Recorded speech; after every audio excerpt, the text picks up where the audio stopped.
Hello friends, welcome to my channel. Friends, अगर आपको मेरी वीडियोस अच्छी लगे तो please like comment and share. और चलो, हम एक वन शॉट लेके आ चुके हैं। आई होप सो आप लोग को ये वन शॉट अच्छा लगेगा। और इस स्टोरी में हम देखेंगे एक ओमेगा कैसे एक अल्फा से ज़्यादा पावरफुल रहता है, बस अपने पैसों की वजह से।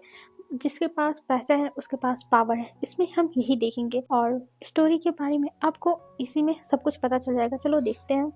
सीन दिखाया जाता है जहाँ पर एक इंसान बस समुद्र के किनारे बैठा हुआ था और सामने देख के वो लंबी लंबी सांसें लिए जा रहा था, क्योंकि उसे कुछ समझ में नहीं आ रहा था कि उसे क्या करना चाहिए, कैसे करना चाहिए।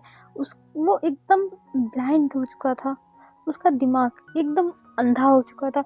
वो बस सामने देखे जा रहा था और वहाँ की हवा को बस महसूस कर रहा था और समुद्र की जो लहरें थी उनकी आवाज़ें सुन रहा था। पर तभी उसके पीछे से आवाज आती है, वांगजी तुम यहाँ पे क्या कर रहे हो, चलो मेरे साथ चुपचाप घर, तुम यहाँ पे कैसे रह सकते हो। तभी जो वांगजी था वो कहता है, गग्गा प्लीज आप लोग मुझे छोड़ दो, मुझे मुझे कुछ नहीं करना। मैं परेशान हो चुका हूँ गग्गा, मैं परेशान हो चुका हूँ, प्लीज गग्गा प्लीज मुझे मुझे रहने दो ऐसे ही। तभी जो शिचान थे वो कहते हैं, वांगजी देखो हम कुछ नहीं कर सकते हैं और ये अग्रीमेंट बचपन का ही है, तो इसमें कोई कुछ नहीं कर सकता है। तब जो वांगजी था वो कहता है, पर गग्गा आप तो मेरी हेल्प करो, आप मेरे ब्रदर हो और आप मेरी हेल्प नहीं कर सकते, ये गग्गा कैसे हो सकता है, मेरे साथ प्लीज ऐसा मत करो, लोग मेरे ऊपर हंसेंगे। तब शिचान कहते हैं, वांगजी मैं इसमें कुछ नहीं कर सकता हूँ, चलो मेरे साथ घर। और ये कह के वो वांगजी का हाथ पकड़ते हैं और उसे लेके जाने लगते हैं। और हमें यहाँ पे लैन फैमिली के बारे में बताया जाता है। लैन फैमिली एक गांव में रहते हैं जहाँ पे एक तरफ समुद्र है, दूसरी तरफ पहाड़ है और इसी दोनों के बीच में इनका एक छोटा सा गांव है जिसके एक किनारे जंगल है। और मतलब बीच में है, लेकिन एक तरफ समुद्र है, एक तरफ पहाड़ी है और एक तरफ पूरी जंगल है। और बस एक तरफ से ही यहाँ से निकलने का रास्ता है जो इस गांव को बहुत ही ज़्यादा खूबसूरत बनाता है। और इस गांव में आपको अलग अलग दृश्य देखने को मिल जाएंगे जो बहुत ही ज़्यादा प्यारा लगता है और सबको बहुत अच्छा महसूस कराता है। यहाँ का दृश्य, यहाँ पे बहुत कम लोग इस गांव को जानते हैं, लेकिन यहाँ पे घूमने वालों के लिए सच में बहुत अच्छी जगह है और ये जगह बहुत अच्छी है। तभी जो वांगजी था वो यहाँ से चला गया था और वांगजी की फैमिली में अभी उसके अंकल है, उसकी मॉम है, उसके डैड की डेथ हो चुकी है, तो वांगजी की मॉम विडो है, लेकिन वो अभी अच्छी है, मतलब जैसे कि ओल्ड नहीं हुई है, ठीक ठाक है उनकी उम्र। और वो घर का सारा काम करती हैं। और जो वांगजी का घर है वो बहुत बड़ा है। ये लोग गांव के एक अमीर इंसान, मतलब अमीर इंसान के बीच में जाने माने हैं। जो लोग गांव में अमीर रहते हैं वैसे ही अमीर है वांगजी की फैमिली। और वांगजी की फैमिली में किसी भी चीज़ की कमी नहीं है। पर वांगजी एक अल्फा होने के बावजूद उसकी फैमिली उसके लिए इतना बड़ा डिसीजन कैसे ले सकती है। बस वांगजी यही सोचा, आखिर में उसकी फैमिली उससे चाहती क्या है, वो ऐसे डिसीजन में साथ नहीं दे सकता। अरे उसे तो यहाँ पे रहना था, खेती बाड़ी करनी थी, अपनी फैमिली को आगे बढ़ाना था, बस अपना जो फैमिली फैमिली का काम है वही करके। और शिचैन है जो शहर में कुछ दिनों तक पढ़ाई की, फिर वहाँ पे जॉब भी की, लेकिन वहाँ पे ऐसा खास उनका बैठा नहीं मन, इसीलिए वो यहाँ पे चले आए। क्योंकि जहाँ पे शिचैन काम करते थे वहाँ पे शिचैन को हमेशा इसी बात के लिए बोला जाता था कि वो गाँव से आते हैं, उनके पास इतने मैनर्स नहीं है कि वो शहर में रह सके। और इसी सब की वजह से शिचैन थोड़ा ट्रॉमा में चले गए थे, जिसकी वजह से उन्होंने फिर वो जगह ही छोड़ दी और वो फिर से गांव में चले आए हैं। और वांगजी को आज एक सच पता चला है, जिसके बाद उसके पैरों के नीचे से जमीन निकल चुकी है। और हमें वांगजी को दिखाते हैं, अभी वो घर पे पहुंच चुका था और उसकी मदर उसको गले लगा लेती और कहती, वांगजी तुम कहाँ चले गए थे, मैंने कितनी बार कहा है बिना बताए मत जाया करो, तुम्हें पता है ना कि मैं कितना डर जाती हूँ। तब जो वांगजी था वो कहता, मॉम देखिए प्लीज़ आप ऐसे मत बोलिए, आप लोग मेरी लाइफ का डिसीजन मुझसे बिना पूछे इतना बेकार कैसे कर सकते हैं। और मैं अपनी लाइफ में ये सब नहीं चाहता हूँ, प्लीज़ ऐसा मत करिए मॉम, मत करिए। तभी जो वांगजी की मदद ही वो कहती है वांगजी देखो मैं इसमें कुछ नहीं कर सकती बेबी, और ये कॉन्ट्रैक्ट तुम्हारे फादर ने साइन किया है तो तुम इसमें करना पड़ेगा। तभी वहां पे किसी के आने की आवाज होती है और कोई सीढ़ी पर से उतर रहा था, जिसको देखने के बाद जो वांगजी था वो एकदम खड़ा हो चुका था। यहाँ पे शिचैन, वांगजी और उसकी मदर बस एक नॉर्मल ऐसे जैसे रहते हैं गांव में वैसे रहते हैं, लेकिन जो कुरैन है और कुरैन का बेटा है वो लोग बहुत अच्छे से रहते हैं। कुरैन की वाइफ की डेथ हो चुकी है और अभी जो कुरैन थे वो नीचे उतर जाते हैं और उनका बेटा यहाँ नहीं रहता, वो विदेश में पढ़ाई करता है।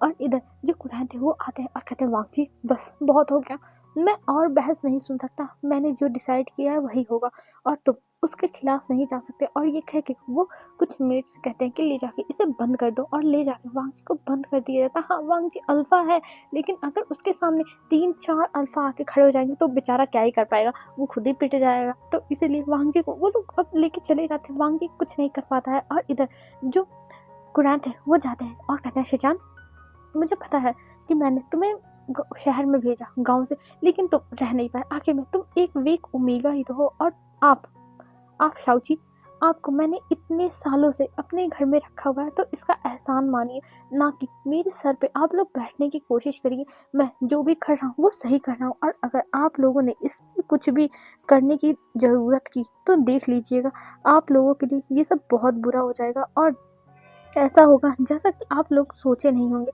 और ये कह के वहाँ से कुरैन चले जाते हैं। और इधर जो मिसेस लैन थी वो कहती हैं शिचान आखिर में हम क्या करें, हम वांगजी को कैसे बचाएं, मुझे समझ में नहीं आ रहा है। तब शिचान कहते हैं मदर हम कुछ नहीं कर सकते हैं, बस ये तमाशा देख सकते हैं, प्लीज़ मदर आप शांत हो जाइए, आपकी तबीयत खराब हो जाएगी। तभी जो जो मैडम लैन थी वो कहती है पर शिचान मैं क्या करूं, मैं पागल हो जा रही हूँ शिचान, मैं पागल हो जा रही हूँ, मैं कुछ नहीं जानती, बस मुझे वांगजी को बचाना है और मैं कैसे बचाऊं मुझे समझ में नहीं आ रहा है शिचान।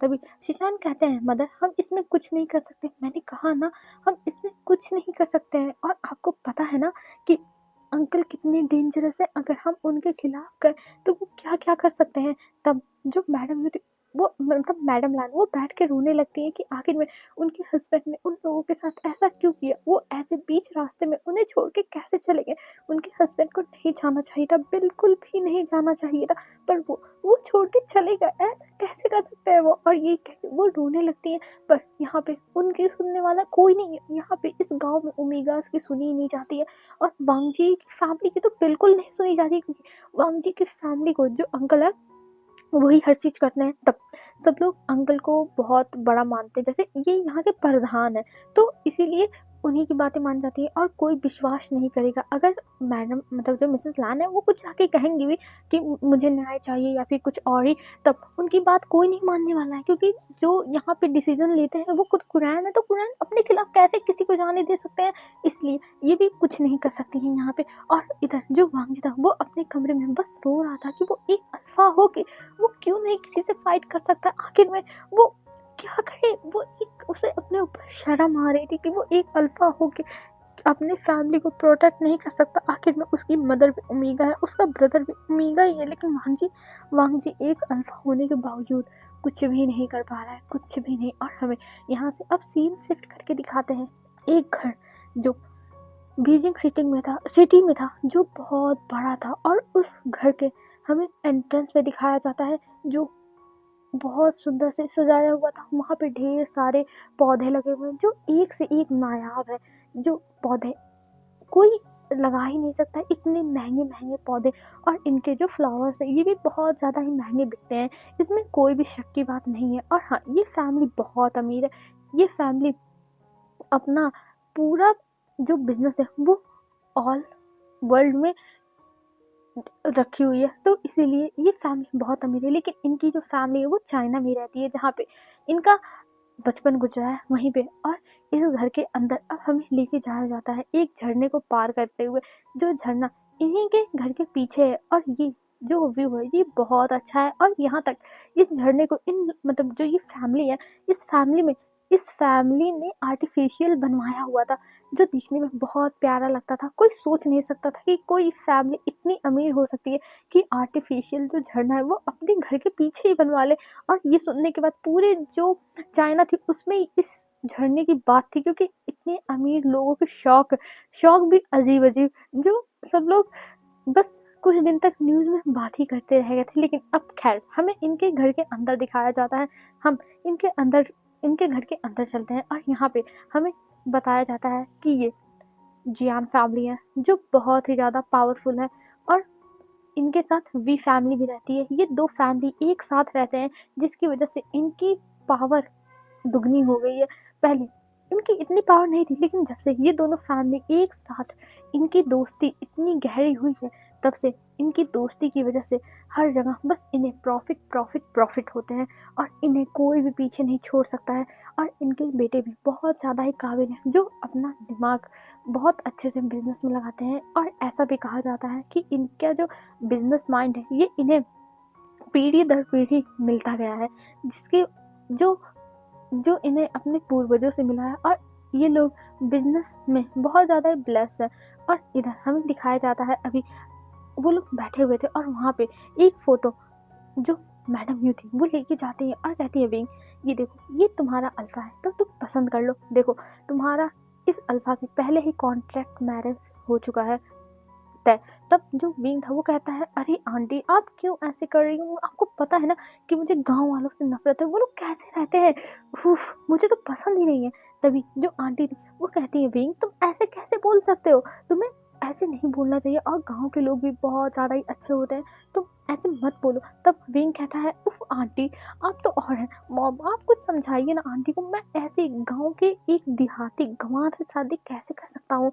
तब जो मैडम लैंग थी वो मिसेस यू से कहती हैं, देख रही हैं आप, देखिए आपका बेटा कितना ज़्यादा बदमाश हो चुका है, ये उतने अच्छे अल्फा को गांव का देहाती बोल रहा है। तब जो मैडम वी थी, मतलब मैडम यू थी, वो कहती हैं, देखिए आप। तभी जो विंग की मदद है वो कहती है, अरे मैं क्या देखूं, मैं तो देख ही रही हूँ, बस यू तुमने ही इसकी आदत खराब कर दी है, मैं इसकी मदद थी, लेकिन तुमने तुमने इसको सर पे चढ़ा के रखा है, इस वजह से ये ऐसे बिहेव कर रहा है। अगर तुमने इसे अपने सर पे ना चढ़ाया होता ना, तो आज ये ऐसे बिहेव नहीं करता। तब मैडम यू कहती है, अजीब ही जबरदस्ती है, मैंने ऐसा थोड़ा ना किया, मैंने बस विंग की सारी विशेष पूरी की थी, ना कि कुछ और।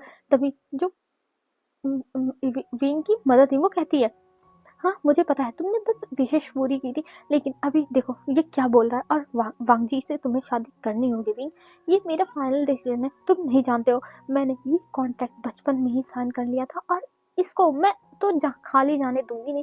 तुम क्या चाहते हो, तुम्हारी मॉम की इंसल्ट हो जाए, सब लोग यही सोचे कि तुम्हारी मॉम प्रॉमिस करने के बाद अपना प्रॉमिस तोड़ देती है। तभी विंग कहता है, मदर मैं ये नहीं चाहता हूँ, लेकिन मैं उस लड़के से शादी कैसे कर सकता हूँ, मुझे वो नहीं पसंद, बिल्कुल भी नहीं पसंद है। तब मिसेस मैडम यू और मिसेस वी देखती हैं वांग विंग को और कहती है, विंग बस बहुत हो गया, हमने जो डिसाइड किया है वही होगा, और वांग जी से तुम्हारी शादी होगी। तब विंग कहता है, फाइन मैं तैयार हूँ, लेकिन उस चिप्पू को मुझसे दूर ही रखिएगा, मुझे वो उसकी शक्ल ही नहीं पसंद है। और ये कह के वो चला जाता है और अपने रूम में जाके कहता है, ठीक है मैं इस शादी के लिए तैयार हूँ, मुझे कोई दिक्कत नहीं है। और ये कह के वो फिर से अपने रूम में चला गया था, क्योंकि अभी वो सीढ़ी पे खड़ा था, और इधर जियान चंद हंस रहा था और कह रहा था, वाह क्या बात है, जिस इंसान को गांव वालों से नफरत थी उसकी शादी हो रही है एक गांव के विलेज अल्फा से। ओ माय गॉड, मुझे तो सबको बताना चाहिए, हमारी फ्रेंड्स जो ग्रुप है उसमें सबको बताना चाहिए। तभी जो मैडम यू थी वो कहती है, जियान चंद अगर तुमने कुछ भी किया ऐसा जिसकी वजह से विंग ने इस मैरिज के लिए मना कर दिया, तो मुझसे बुरा कोई नहीं होगा, और देख लेना मैं तुम्हारे साथ क्या क्या बुरा करती हूँ, इतना बुरा करूंगी ना कि तुम सोच नहीं सकते जियानचंद। तब जियानचंद कहता, उफ मदर आप ऐसे कैसे बिहेव कर सकती हो, मैं आपका बच्चा हूँ, आप अपने बच्चे को इस स्ट्रगल में डालना चाहती हो। तब मैडम ये कहती, ऑफ कोर्स देखो तुम्हें तुम्हारी आंटी बहुत प्यार करती हैं और मैं विंग को बहुत प्यार करती हूँ, तो ऐसे मत बोलो, मैं विंग की तरफ से तुमसे लड़ जाऊंगी। तभी जो मिसेस वी थी वो कहती है, अरे तुम विंग की तरफ से लड़ सकती हो तो क्या मैं जियान चंद की तरफ से नहीं लड़ सकती, खबरदार यू, अगर तुमने जियान चंद को कुछ बोला, अगर जियान चंद को कुछ भी बोला ना, तब मैं जियान चंद की तरफ से तुमसे लड़ जाऊंगी, और फिर मैं सोचूंगी नहीं तुम मेरी दोस्त हो कि क्या हो। तब वो दोनों ही एक दूसरे को देखती हैं और वो दोनों वहाँ से निकल जाती हैं।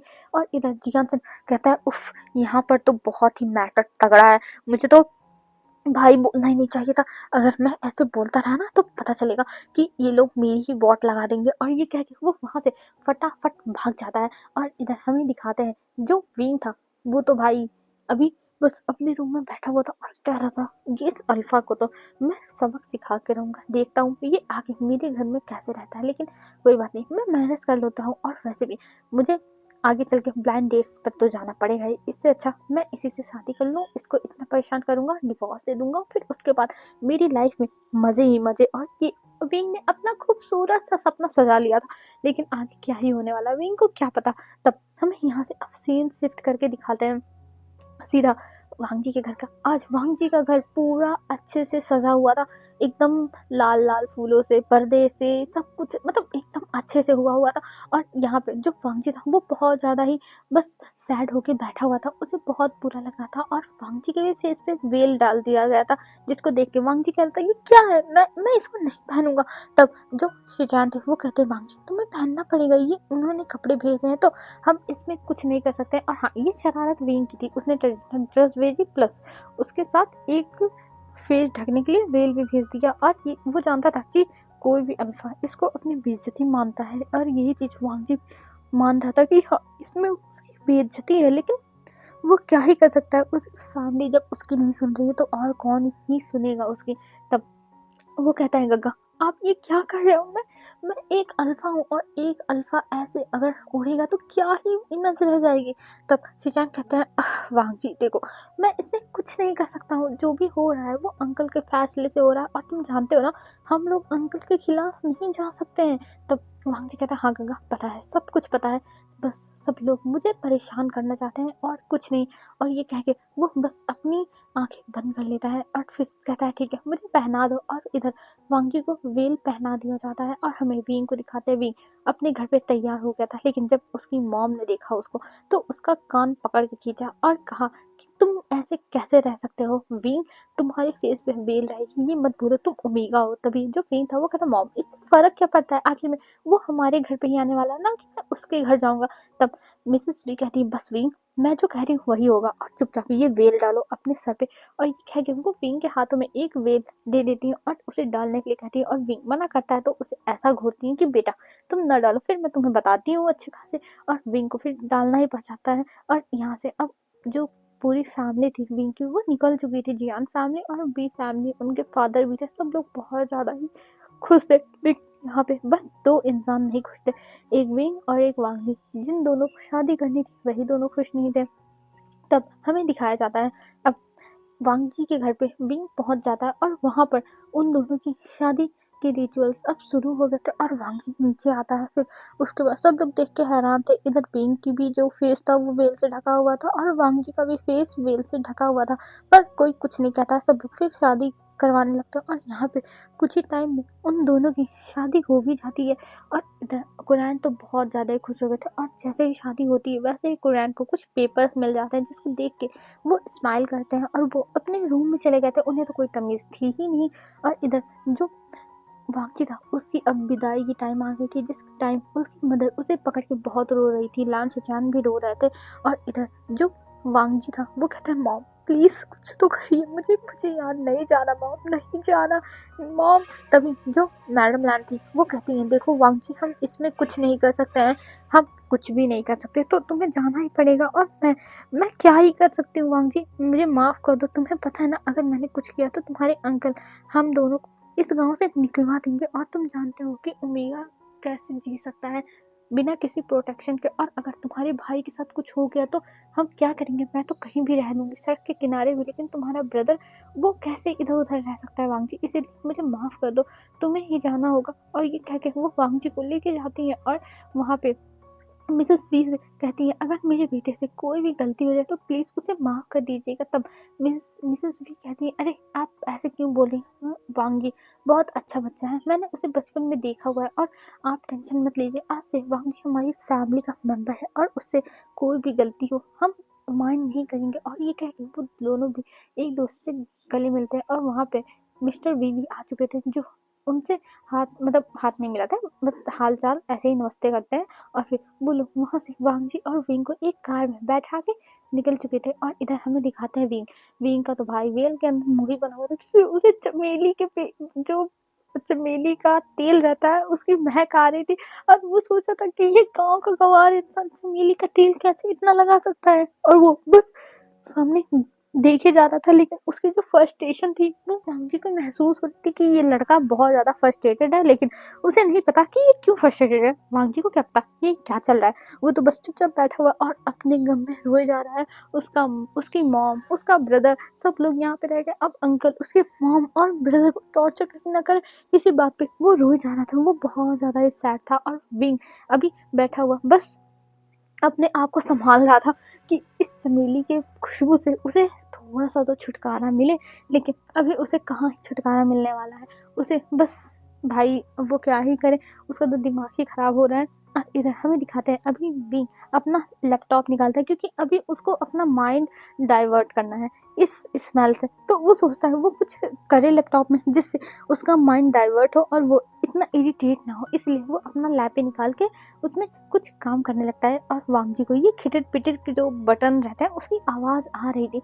और वांग जी हल्का सा वेल ऊपर मतलब साइड में करके वो देखता है कि आगे में क्या है। तब वो देखता है कि विंग कितनी तेजी से लैपी को चला रहा है। ये देख के वांग जी थोड़ी देर देखता है, लेकिन फिर वो दूसरी तरफ अपना फेस करके वो शीशे के ऊपर ही टीक लेके ऐसे ही सो जाता है। और वो लोग अब 4 घंटे के सफ़र के बाद पहुंच चुके थे अपने घर पे। और जब वहाँ पे पहुंचते हैं तब जो गेट था वो खोला जाता है। और वहाँ से विंग तो पहले ही उतर चुका था बिना ड्राइवर के खोले। और वांग जी की तरफ का खोला जाता है, तब वांग जी उतरता है। तब तक वो देखता है कि विंग जा चुका है। ये देख के वो कुछ नहीं बोलता है। फिर जो मिसेस वी थी वो वांग जी से कहती है, अरे बेटा तुम टेंशन मत लो, मैं तुम्हें अपने साथ लेके चलती हूँ। विंग ऐसा ही है, वो थोड़ा चुलबुला है ना, तो वो ऐसे ही बिहेव करता है। और ये कह के वो वांग जी को अपने साथ अंदर लेके जाती हैं घर के अंदर। और जब वांग जी घर के अंदर जाता है तब वहाँ पे उसकी बहुत अच्छे से स्वागत होता है, जिसको देख के वांग जी थोड़ा सा हैरान था कि आखिर में ये सब ओमेगा के साथ ही होता है ना, और ओमेगा का स्पेशली होता है। तो यहाँ पे उल्टा क्यों हो रहा है, एक अल्फा को लाया जा रहा है, ऊपर से उसके फेस पे वेल भी डाला जा रहा है, फिर प्लस उसके साथ ऐसे बिहेवियर। OMG वो क्या ही करे। पर उसे क्या है, जो हो रहा है वो होने दो। और ये सोच के वो फिर जो भी रिचुअल्स थे, जैसे भगवान के पास जाके प्रार्थना करना और भी कुछ, वो सब रिचुअल्स करता है। और फिर जो मिसेस वी थी वो वांग जी को लेके उसके रूम में चली जाती हैं, जहाँ पे वी अभी नहा धो के बैठा हुआ था। वो बहुत ज़्यादा ही थक गया था, इसीलिए रिलैक्स होने के लिए वो बात होत लेके अभी बस अपने बिस्तर पर बैठा हुआ था, उसे आराम करना था। और इधर जब उसकी मॉम नॉक करती है तब जो विंग था वो कहता है आ जाइए। तभी उसकी मॉम वांग जी को लेके अंदर आती है। विंग देखता और कहता है मॉम ये क्या है। तभी जो मिसेस वी थी वो कहती है विंग ये क्या है, तुम एक तो वांग जी को नीचे छोड़ के चले आए अकेले, और फिर ऊपर आने के बाद तुम ऐसे यहाँ पे बैठे हुए हो, मुझे तो विश्वास नहीं हो रहा है विंग। तब विंग कहता मॉम आप ये क्या कह रही हो, मैं थक गया था तो मैं क्या ही करता, और मुझे वैसे भी आराम करना है। मैं वांग जी के साथ नहीं रुक पाया तो क्या, वांग जी ने सब कुछ किया ना, और वैसे भी आप वांग जी को मेरे रूम में क्यों लेके आ रही हो, आप जाओ वांग जी को गेस्ट रूम दे दो। तब जो मिसेस वी थी वो कहती है विंग तुम पागल हो चुके हो क्या, वांग जी तुम्हारा अल्फा है और ये इसी रूम में रहने वाला है, और तुमने अगर इसको यहाँ से किसी और रूम में भेजा तो मुझसे बुरा कोई नहीं होगा, देख लेना। तब विंग कहता मॉम ये क्या है, मुझे मुझे नहीं रहना, आपको पता है मैं कार में कितनी मुश्किल से आया हूँ। तब मिसेस विंग को देखती है और वांग जी को, तब कहती है वांग जी तुम यहीं पे रुको, मैं इससे बात करके आती हूँ। और ये कह के वो बाहर चली जाती है विंग को लेके। और विंग जब बाहर जाता है अपनी मॉम के साथ तब कहता है मॉम ये क्या है, आपको पता है उसके ऊपर से कैसी स्मेल आती है एकदम चमेली की, वो कैसे इतना इतना स्ट्रॉन्ग स्मेल कैसे झेलता है, मुझे तो समझ में नहीं आता। और मुझे वो लड़का बिल्कुल पसंद नहीं है मॉम, प्लीज़ प्लीज़ आप उसको मुझसे दूर रखो, मुझे ऐसे लोग बिल्कुल पसंद नहीं है। तब मिसेस वी कहती है विंग ये तुम क्या बकवास कर रहे हो, वो तुम्हारा हस्बैंड है और तुम उसके साथ ऐसे बिहेव करोगे। तब विंग कहता है ओह मॉम हस्बैंड बस पेपर पे है, मैं उसे कभी भी अपना हस्बैंड मानने वाला नहीं हूँ, और प्लीज़ उसे दूसरा रूम दे दीजिए, मैं एक रूम में उसके साथ तो बिल्कुल नहीं रह सकता, और अगर आपने ज़्यादा ज़बरदस्ती की तो मैं यहाँ से फॉरेन ट्रिप पे चला जाऊँगा, और फिर आप रहिएगा यहाँ पे उस लड़के के साथ। और ये कह के विंग गुस्से में देखता है। तब उसकी मॉम थोड़ा सा रुकती है और कहती है देखो विंग, मुझे नहीं पता तुम दोनों बंद कमरे में कैसे रहो, क्या करो, आई डोंट केयर, लेकिन पूरी फैमिली के सामने तुम लोग अच्छे से रहोगे और एक ही रूम में रहोगे, और ये मेरा आखिरी फैसला है। और अगर तुमने ऐसा नहीं किया तो देख लेना, मैं खुद की जान दे दूंगी या फिर मैं तुम्हारी जान ले लूंगी। और ये कह के उसकी मॉम चली गई थी। और जब उसकी मॉम ऐसी बातें करती है तब भाई विंग तो डर जाता है, क्योंकि उसकी मॉम अपना बात मनाने के लिए वो कुछ भी कर सकती है, उसकी मॉम उससे ज़्यादा जिद्दी है। इसीलिए विंग फिर लंबी सी सांस लेता है और कहता है फाइन, मैं उससे खुद ही निपट लूंगा। और ये कह के वो अंदर जाता है, और जब अंदर जाता है तो वो देखता है अभी वांगजी खड़ा हुआ है। ये देख के विंग कहता है क्या तुम्हें समझ में नहीं आता, ये अपना स्टूपिड सा वेल उतारो और चुपचाप जाके शावर लेके आओ, क्योंकि तुम इतनी बदबू कर रहे हो, मुझे तो समझ नहीं आ रहा है मैं तुम्हारे साथ कैसे अपनी लाइफ गुजारूंगा। और ये कह के वो बस इरिटेट होकर कुछ अपनी बुक्स फाइल्स ये सब लेके वो रूम से बाहर चला जाता है। और इधर वांगजी तो हैरान था कि ये चल क्या रहा है उसके साथ, उसने तो कुछ किया ही नहीं और ये इंसान उसके ऊपर बरस के चला गया बाहर। सच में वांगजी को गुस्सा आ रहा था, और पर वो कुछ नहीं कर सकता है। तब वांगजी धीरे से अपना वेल उतारता है, फिर अपना बैग ढूंढने लगता है। उसका बैग कहाँ गया, लेकिन थैंक गॉड उसका बैग वहीं पे सोफे के किनारे पे ही रखा हुआ था। ये देख के वो अपना बैग उठाता है और उसे अच्छे से रखता है, फिर उसमें में से अपने कुछ कपड़े निकालता है, जिसको लेने के बाद वो चला जाता है सीधे वॉशरूम में। और फिर वो उस कपड़ों को पहन के आता है, और ये थोड़े गाँव वाले कपड़े थे, जैसे गाँव में लोग पहनते हैं, तो वैसे ही कपड़े थे। और वो पहन के आता है और आके अपने आप को मिरर में देखता है, और अपने बालों को सही से करने के बाद वो फिर से अपना तेल निकालता है और उसे लगा लेता है और कहता है हाँ अब ठीक है। और ये कह के वो बैठ गया था, और वो सोच रहा था कि उसे क्या करना चाहिए। वो बहुत ज़्यादा ही नर्वस था, और यहाँ पे कोई उससे ढंग से बात ही नहीं कर रहा है, और एक उसका हस्बैंड है जो एक तरह से नालायक है, जो उससे बिल्कुल भी बात उत नहीं कर रहा है। इसलिए विंग थोड़ा सा वांगजी थोड़ा सा बस डिसअपॉइंटेड था, लेकिन कोई बात नहीं। और ये सोच के वो अपने जेब से एक छोटी सी मोबाइल निकालती है, जैसे डब्बा वाली मोबाइल पहले चलती थी, आई मीन कीपैड वाली जैसे पहले चलती थी, अभी भी चलती थी, लेकिन वांगजी की मोबाइल छोटी सी थी। तब वो निकालता है, और निकालने के बाद वो अपने घर पे कॉल करता है लैंड हाउस में। और वहाँ पे जब कॉल करता है तब वो उसका जो भाई था वो कॉल उठाता है और कहता है हे वांगजी, तुम कैसे हो, तुम ठीक तो हो ना। तब वांगजी कहता है गगा क्या हुआ, मॉम तो ठीक है ना गगा, सब कुछ ठीक है ना वहाँ पे। तब शिचैन कहते हैं अरे वांगजी तुम क्यों इतनी टेंशन ले रहे हो, सब कुछ यहाँ पे ठीक है और तुम ऊपर की टेंशन मत लो, सब कुछ परफेक्ट है। तो वांगजी कहता है गगा सब कुछ ठीक ही रहना चाहिए, मॉम मॉम कहीं मुझे तो याद तो नहीं कर रही है। तब जो शिचैन थे वो कहते हैं वांगजी मॉम तुम्हें याद करेंगी ऑफ कोर्स, लेकिन वो रो नहीं रही है तुम्हारे लिए। और ये कह के वो हंसने लगता है। तब जो वांगजी था वो कहता है पर गंगा आप मुझे बताओ, मॉम मॉम से मुझे बात करना है, प्लीज़ आप मुझे क्या मॉम से बात करा सकते हो। तब शिचैन कहते हैं उफ वांगजी मैं नहीं करा सकता, तुमको पता है ना कि मम्मा का इस समय काम करने का टाइम है, और मैं अगर गया तो अंकल कुरैन कितना बोलेंगे, उन्हें नफरत है ना कि जब कोई काम करता है और मोबाइल पे बात करे, तुम तो जानते ही हो। तब वांगजी कहता है हाँ गंगा आप सही कह रहे हो, आप सही कह रहे हो, मुझे ही नहीं ऐसा, ठीक ठीक है गंगा मैं तब बाद में बात करूँगा। तब शिचान कहते हैं अरे वांगजी पहले मेरी बात तो सुनो। तब वांगजी कहता क्या हुआ गंगा। तब शिचान कहते हैं चलो मुझे बताओ वहाँ पे क्या चल रहा है, तुम अच्छे से हो ना, सब लोग तुम्हारे साथ अच्छे से बिहेव कर रहे हैं ना वांगजी।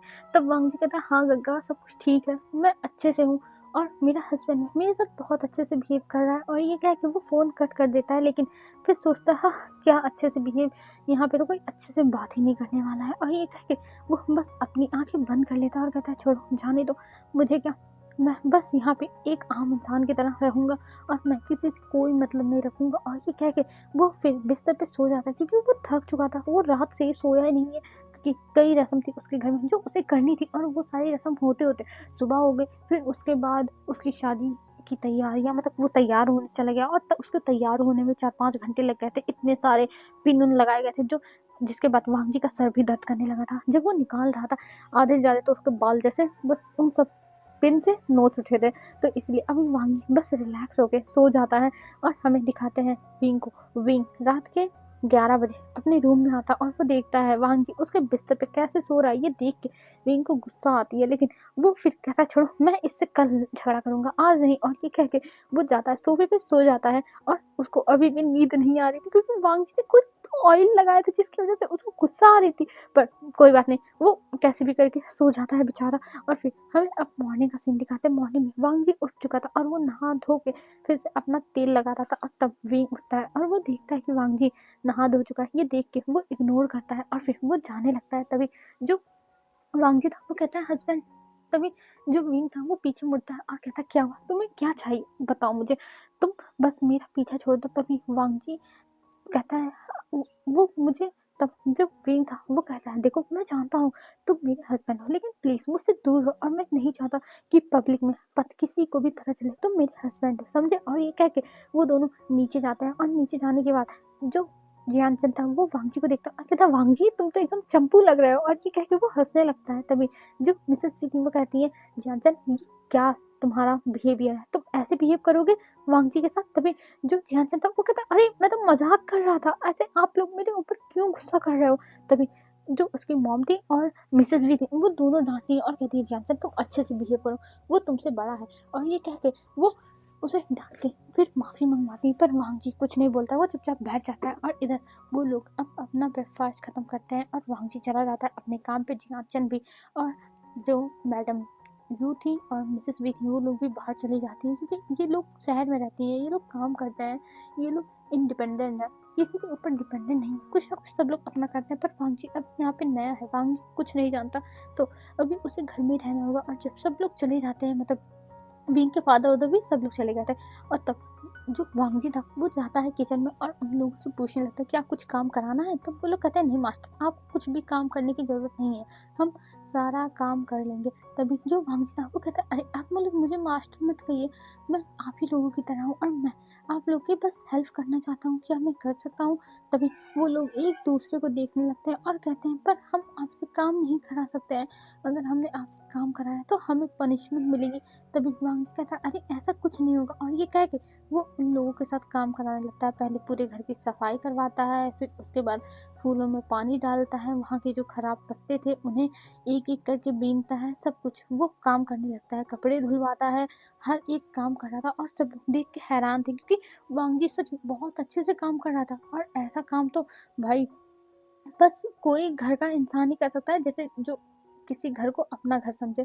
जैसे सब अपने घर में काम करते हैं, मेड का क्या है, वो लोग तो बस काम खत्म करते हैं कैसे भी कि हाँ काम हो जाए आज का, सैलरी बस मेरी नहीं कटनी चाहिए। पर वांग जी बहुत अच्छे से एकदम सफाई से काम कर रहा था, जो देख के सब लोग इम्प्रेस भी हुए थे। फिर वांग जी उन लोगों के साथ मिलके खाना भी बनाता है, और खाना बनाने के बाद वो चला गया था अपने रूम में। और वहाँ जाने के बाद वांग जी बोलता है वांग जी तू तो आज थक गया, ये कितना बड़ा घर है, तू अगर अगर अकेले इतना काम करता ना तो जिंदगी में नहीं कर पाता। यही सब कहते हुए वांग जी जाता है, बात लेता है, और फिर उसके बाद अब बिस्तर पे जाके वो सो जाता है, क्योंकि वो थक चुका था, उसे बहुत ज़्यादा ही थकान हो चुकी थी। क्योंकि वांग जी अपने गांव में काम तो करता था, लेकिन यहाँ पे कुछ ज़्यादा ही उसे लगा कि काम है, तो इस वजह से वो थक गया था और वो जाके सो गया। अब हमें दिखाया जाता है कुछ टाइम के बाद का सीन, क्योंकि अभी शाम को ही वांग जी सोया था, तो अभी रात के 7 बज रहे थे, और तब वांग जी के कमरे में कोई आता है, वहाँ पे आवाज़ होती है खटखट की। तब वांग जी की नींद इतनी भी गहरी नहीं थी, कच्ची नींद में वो सोया हुआ था, और तभी वो अपनी आंखें खोलता है और ब्लैंकेट से अपने अपने फेस को बाहर निकालता है और देखता है कि कौन आ गया उसकी नींद खराब करने के लिए। और जब वो देखता है कि यहाँ पे विंग आ चुका है, ये देख के वो खड़ा हो जाता है तुरंत बिस्तर पर से। तब विंग कहता है अरे तुम यहाँ पे क्या कर रहे हो, तुम्हें मैंने कहा था ना दूसरे रूम में शिफ्ट होना। तब वांग जी कहता है देखो मैं जानता हूँ तुम मुझसे नफरत करते हो, और मैं भी, कोई ये शादी करना नहीं चाहता था, तो तुम क्यों मेरे पीछे पड़े हो, मैं कहाँ चला जाऊँ, मुझे जब यही रहने के लिए कहा गया, और मैं इस घर में कोई और चीज़ तो जानता हूँ नहीं। तब विंग कहता है हाँ मैं जानता हूँ, और इसीलिए मैंने कुछ लाया है, तो आके चुपचाप सोफे पे बैठ जाओ, फिर मुझसे बात करो। तब जो वांग जी था वो कहता है अच्छा ठीक है फाइन चलो, और ये कह के वो बैठ जाता, और वहीं पे विंग भी बैठ गया था। अब दोनों के बीच में एक कॉन्ट्रैक्ट रखा हुआ था, जो वांग जी देखता और कहता है ये क्या है। तब विंग कहता है ठीक है इसको पढ़ लो। तब जो वांग जी था वो कहता है इसको पढ़ लूं। तब विंग कहता है ऑफ कोर्स मैं तुम्हें पढ़ने के लिए ही दिया है, तो चुपचाप इसको पढ़ो। तब विंग की बात सुन के वांग जी कहता है अच्छा ठीक है मैं देखता हूँ, और ये कह के वो उठा लेता है उस कॉन्ट्रैक्ट को, और उसको उठाने के बाद वो देखता है कि उसमें क्या क्या लिखा गया है। ये देखने के बाद उसकी आंखें सिकुड़ रही थी, बड़ी हो रही थी, फिर उसके बाद हैरानी से बंद हो जा रही थी, फिर खुल रही थी। मतलब उसका जो क्लॉजेस थे उसको पढ़ने के बाद वांग जी का तो दिमाग खराब होता है। वो कहता है ये तुमने क्या लिखा है। तब विंग कहता है देखो ये मैं चाहता हूँ तुम इस पे साइन करो। तब वांग जी कहता है नहीं मैं बिल्कुल भी नहीं करने वाला, इसमें लिखा है तुम डेट करो मैं डेट करूँ, हम दोनों एक दूसरे की लाइफ में इंटरफेयर नहीं करेंगे, तुम किसी के भी साथ अपने जो रिलेशन है उसको बना सकते हो। ये तो बकवास है, मुझे बिल्कुल पसंद नहीं आया और मैं इसे फाड़ दूंगा। तब विंग कहता है देखो फाड़ने से पहले सोच लेना, और वैसे भी अच्छी बात है ना तुम ना मेरी लाइफ में मैटर रहो ना मैं तुम्हारी लाइफ में कुछ मैटर रखूंगा, और तुम अपने हिसाब से जी सकते हो मैं अपने हिसाब से, और तुम्हें पता ही है कि मैं कितना ज्यादा रिच हूँ। विंग कहता है तुम्हें पता ही है मैं कितना ज्यादा रिच हूँ, तो अगर तुम्हें कुछ भी पैसे चाहिए तो मैं दे सकता हूँ, और उसकी टेंशन मत लेना पैसे वैसे की, मैं सब कुछ तुम्हें दूंगा, बस मुझे सुकून चाहिए। मैं नहीं चाहता कि इस कमरे के बाहर किसी को भी पता चले कि हमारी शादी है। कमरे का मतलब है इस घर के बाहर किसी को भी नहीं पता चलनी चाहिए कि मेरी और तुम्हारी शादी हुई है। तो तुम अपना देख लो और बताओ तुमने पढ़ाई कहाँ तक की है। तब वांग जी बताता है कि वो 12th तक पढ़ा हुआ है। तब विंग कहता है चलो अच्छी बात है, तुम कॉलेज भी अटेंड कर सकते हो अगर तुम चाहो तो, अगर तुम्हें कॉलेज में एडमिशन चाहिए तो मुझे बता देना मैं तुम्हारा एडमिशन करा दूंगा, लेकिन प्लीज मेरे लाइफ में इंटरफेयर मत करना। तब वांग जी एक बार उसको देखता है पेपर को, एक बार विंग को, फिर वांग जी थोड़ी देर तक सोचता है और कहता है सही बात है, उसे क्या किसी के लाइफ में इंटरफेयर करने की जरूरत है, इससे अच्छा कि वो भाई अपना सुकून से जिए कहीं अलग ही, ये ठीक रहेगा जब मतलब नहीं रखेगा। और ये सोचते हुए वो साइन कर देता और कहता है ठीक है। तब वांग जी की तरफ विंग देखता और हैरानी से कहता क्या तुम सच में रेडी हो गए। तब वांग जी कहता हाँ मैं रेडी हूँ, और ये लो मैं आज के बाद तुम्हारी लाइफ में कभी भी इंटरफेयर नहीं करने वाला और ना कुछ बोलने वाला, तुम चाहे जो करो। और ये कह के वो उसके मुंह पे वो पेपर ऐसे फेंकता है और वहां से रूम से चला जाता है। और इधर जो विंग था वो थोड़ा बुरा मान जाता है कि ये मेरी फेस पे कैसे पेपर को थ्रो कर सकता है, लेकिन फिर वो कुछ नहीं बोलता और वो चुपचाप उस पेपर को ले लेता है और उसको देख के स्माइल करता है और उस पर अपना भी साइन तुरंत कर देता है।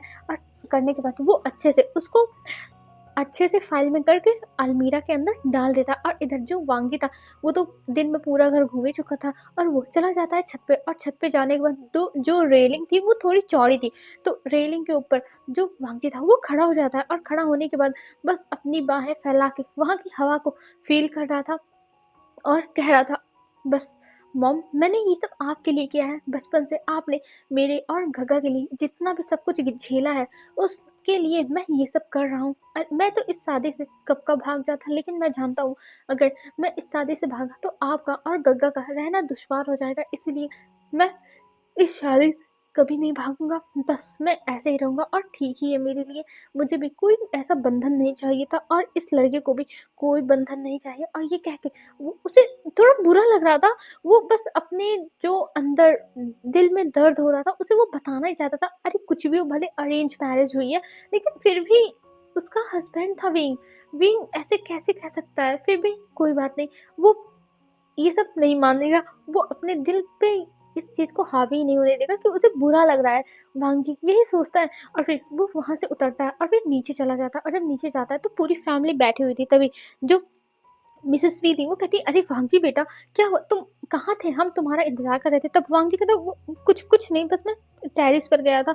तब मिसेस वी कहती है बेटा तुम अपने घर को याद कर रहे हो क्या, अगर तुम्हें याद आ रही हो तो तुम बता सकते हो, मुझे बुरा लग रहा है। तब जो वांग था वो कहता नहीं आंटी ऐसी कोई बात नहीं है, मैं बिल्कुल ठीक हूँ और आप टेंशन मत लीजिए, सब कुछ ठीक है, मुझे इतनी भी याद नहीं आ रही, मैंने बात कर लिया था। तब मिसेस भी कहती अच्छा ठीक है तुमने कुछ खाया। तब जो बाकी था वो कहता नहीं मैं तो आप लोग का वेट करता था। तभी वो कहती है अच्छा ठीक है चलो हम खा लेते हैं, वैसे भी टाइम हो गया है, और एक मेट को भेज देती है वो वेंग को बुलाने के लिए। और पूरी फैमिली अब बैठ चुकी थी वहाँ पे, वांगी भी बैठा था और सब लोग बस चुपचाप अपना अपना जो डिनर था उसको कर रहे थे। और करने के बाद फिर सब लोग अपने अपने रूम में जाने लगते हैं, पर जो वांगजी था वो वहाँ पे मेट्स की मदद करने लगता है। तभी मैडम यू कहती है वांग जी ये तुम क्या कर रहे हो। तब वांग जी कहता वो आंटी मैं इनकी हेल्प कर रहा था।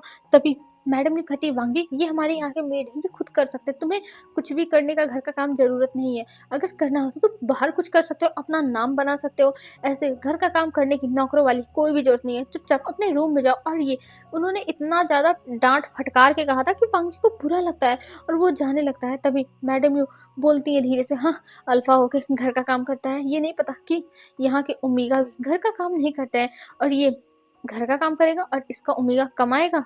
क पता नहीं कैसा ज़माना आ गया, पता नहीं कैसे इन लोगों ने ये मैरिज करवा दी। मुझे तो बिल्कुल पसंद नहीं था ये इंसान, वो तो मुझे बस कहना पड़ता है और मतलब ऐसे ही वो कहने लगती क्योंकि वो वांग जी को पसंद नहीं करती थी, इसीलिए। तब जो वांग जी था वो सुनता है लेकिन वो कुछ नहीं बोलता और वो सर नीचे करके रूम में चला गया था और रूम में जाने के बाद वो सीधा अपने बेड पे जाके सो जाता है।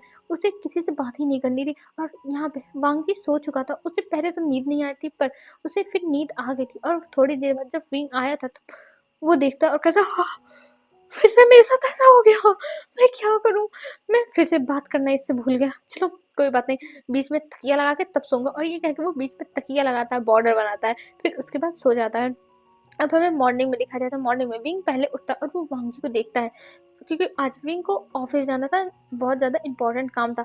तब जो विंग था वो तैयार होके जाने लगता है, तभी जो वांग जी था उसकी आंखें खुलती है और वो देखता है विंग को। तब वो कहता है, विंग मुझे तुमसे कुछ बात करनी है। तब विंग कहता है, हाँ बोलो क्या काम है। तब वांग जी कहता है, मेरी बात तो सुनो। तब विंग कहता है, देखो मेरे पास इतना टाइम नहीं है कि मैं बैठ के तुम्हारी बातें सुनूं, मैं अपना काम कर रहा हूँ, तुम बोलते जाओ, मैं सुन रहा हूँ। तब जो वांग जी था वो कहता है, ठीक है। और ये कह के वो खड़ा होता है और कहता है, देखो मैं कॉलेज में पढ़ना चाहता हूँ, कल तुमने ऑफर दिया था ना कि मैं पढ़ना चाहता हूँ कि नहीं, तो मैं पढ़ना चाहता हूँ, क्या तुम मेरा एडमिशन करा सकते हो? तब जो विंग था वो कहता है, वाह जी मैं तुम्हारा एडमिशन कराऊँ? अरे अभी तो देखो एडमिशन का भी टाइम चल रहा है, तो जाओ तुम खुद अपना एडमिशन कराओ और जहाँ पे पैसे की ज़रूरत होगी तो ये लो मेरा कार्ड, इससे तुम पैसे अपना दे देना, फीस की तो ज़रूरत है तुम्हें। और ये कह के वो देता है। तब वांग जी कहता है, पर तुम्हें मेरे साथ चलना चाहिए ना, मैं यहाँ पे न्यू। तब जो विंग था वो कहता है, वांग जी तुम कोई गंवार तो हो ही नहीं, तो तुम अपने हिसाब से कॉलेज देख लो, पता कर लो, फिर उसके बाद तुम चले जाओ वहाँ पे एडमिशन करा लो, इसमें कौन सी बड़ी बात है। और ये कह के वांग जी के पास से विंग जा चुका था और ये देख के वांग जी बस शाय करता है और कहता है, ठीक है। पर तब तक दरवाजा बंद हो चुका था और वांग जी उस पैसे के लेके अभी नीचे आया था और वो अपना ब्रेकफास्ट करता और पूरी फैमिली अब वहाँ से चली गई थी अपने अपने काम से। जैसे मैडम यू यू और मिसेस लैन, एक ज्वेलरी स्टोर है उनका जहाँ पे वो लोग बहुत अच्छे अच्छे डिजाइन के ज्वेलरीज बेचते हैं। और जो विंग है और उसके फादर है वो अपना वी वी कंपनी देखते हैं और जो जियान फैमियान है और जियान चैन है वो अपना कंपनी देखते हैं। और यहाँ पे जो जो यानली है, यानली तो यहाँ पे है ही नहीं, वो अभी बाहर गई हुई है अपनी मॉडलिंग के काम से की वजह से, क्योंकि यानली मॉडल है इसलिए वो पिंक की भी शादी में नहीं आई है, तो अभी घर में कोई है नहीं। तब वांगी सोचता, हाँ उसे भी अब जाना चाहिए अपने एडमिशन के लिए। और ये कह के वो जाता है रूम में, वहां से अपना बैग लेता है, एक झोला टाइप में उसका बैग था, उसको टांगता है और चश्मा लगाता है क्योंकि वांग जी को थोड़ी दिक्कत भी होती है देखने में, अभी तो हो ही रही है, ठीक है। तो वो चश्मा लगाता है और फिर अपने बालों को सही से एकदम जैसे चिपकू वाले बाल नहीं झाड़े जाते वैसे वो झाड़ लेता है और फिर वहां से निकल चुका था। और इधर हमें दिखाते हैं वांग जी जब निकलता है तो वो अपने गग्गा के पास कॉल करता है। तभी जो जो लंच जन थे वो उठाते हैं और कहते हैं, वांग जी क्या हुआ, तुमने कॉल किया? तब वांग जी कहता है, वो गग्गा मुझे आपसे कुछ बात करनी थी। तब जो शीशांत थे वो कहते हैं, हाँ बोलो वांग जी क्या हुआ। तब वांग जी कहता है, गग्गा एक्चुअली मुझे पढ़ने का परमिशन मिल चुका है यहाँ पे, तो मुझे एडमिशन कराना है, क्या आप मुझे कोई कॉलेज सजेस्ट कर सकते हो? जैसे आप इस सिटी में रहे हुए हो तो मुझे बता दो, मैं जाके देख लूँ।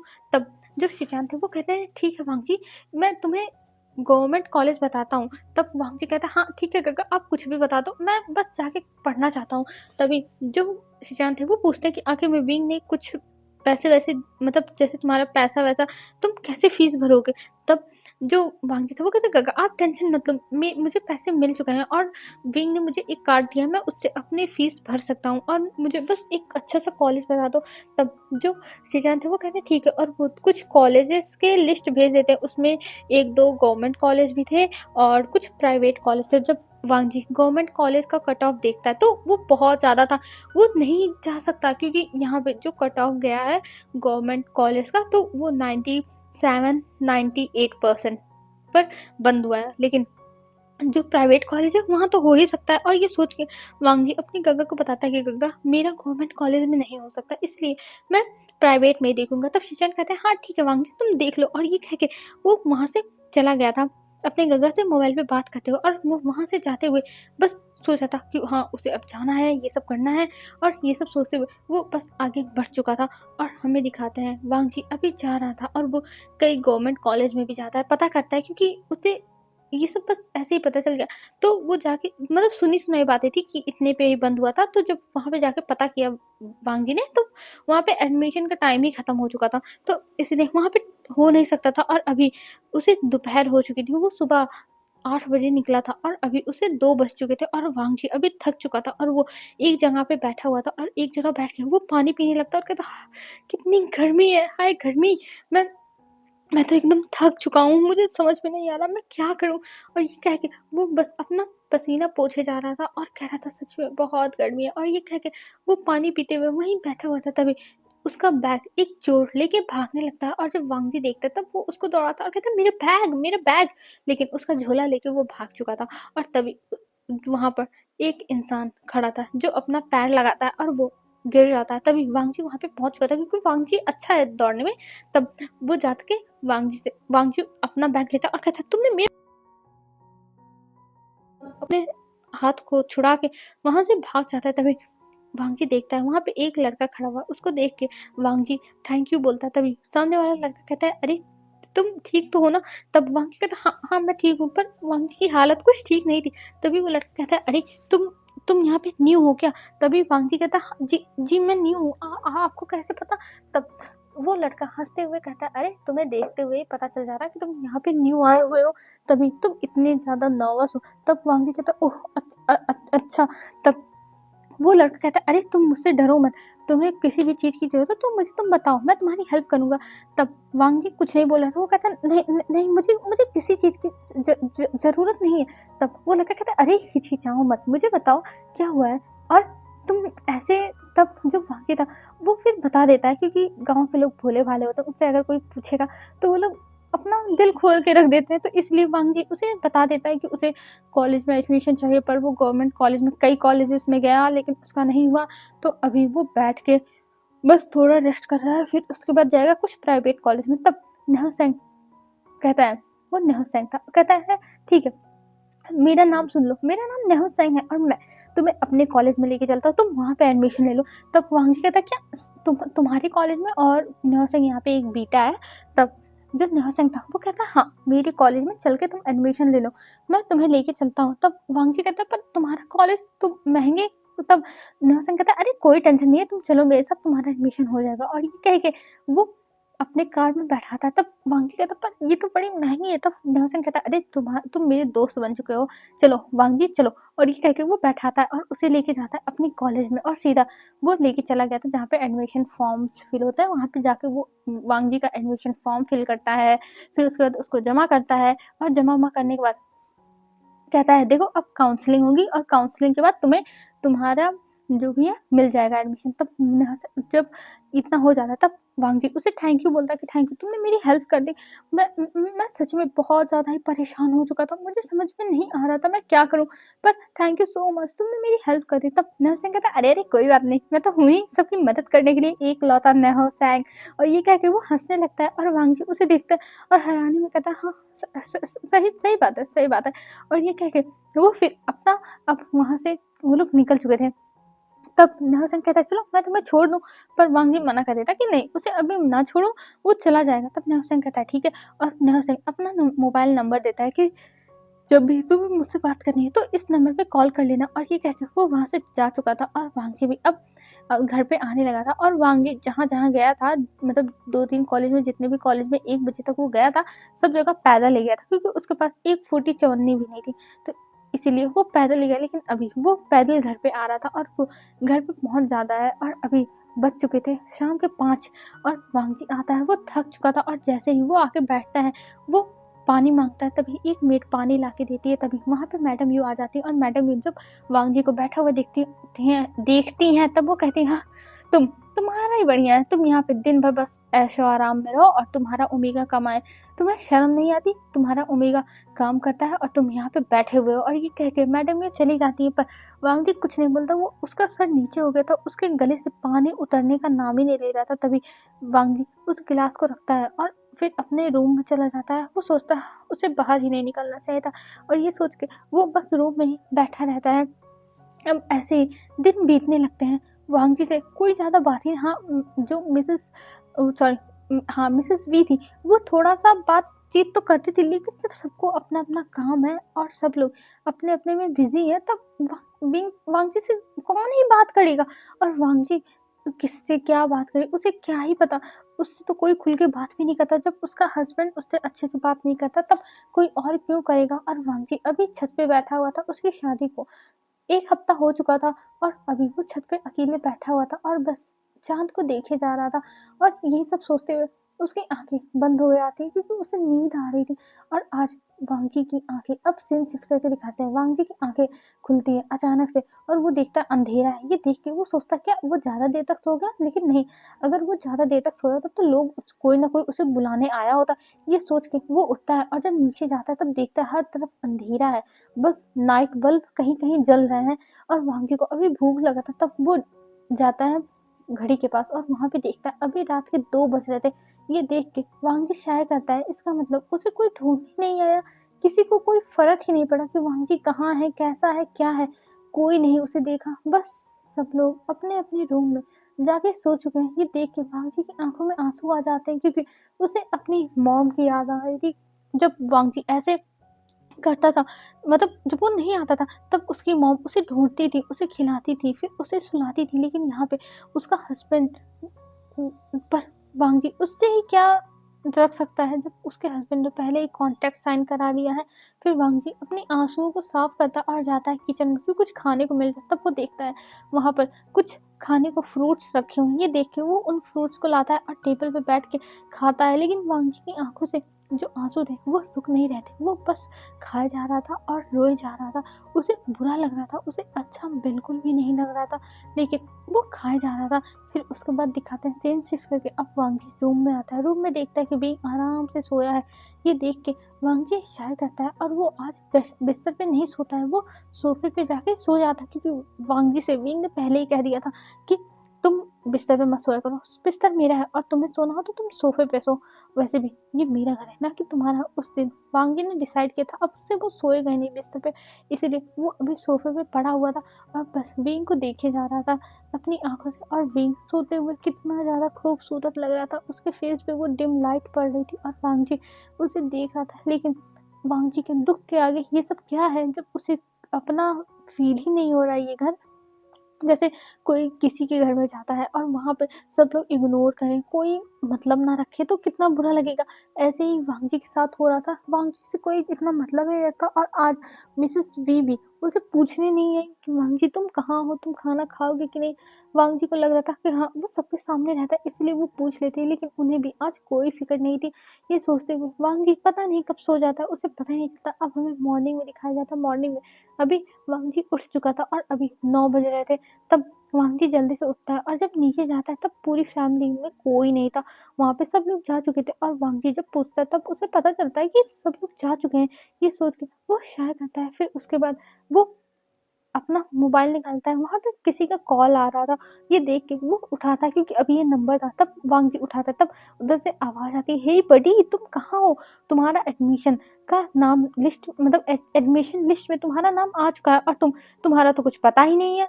मैंने सुबह से कितनी बार कॉल किया, आज आके अपना एडमिशन करा लो, मैं परेशान हो चुका हूँ। तभी जो विंग था, मतलब सॉरी यार वांग जी था, वो कहता है हाँ हाँ मैं आ रहा हूँ नौसंग। और ये कह के वो फ़ोन कट करता है और जाता है अपने रूम में और तैयार होता है। तैयार होने के बाद नीचे आता है और नीचे वो सर्वेंट्स को देखता है कि सब लोग अपने अपने काम में बिजी हैं।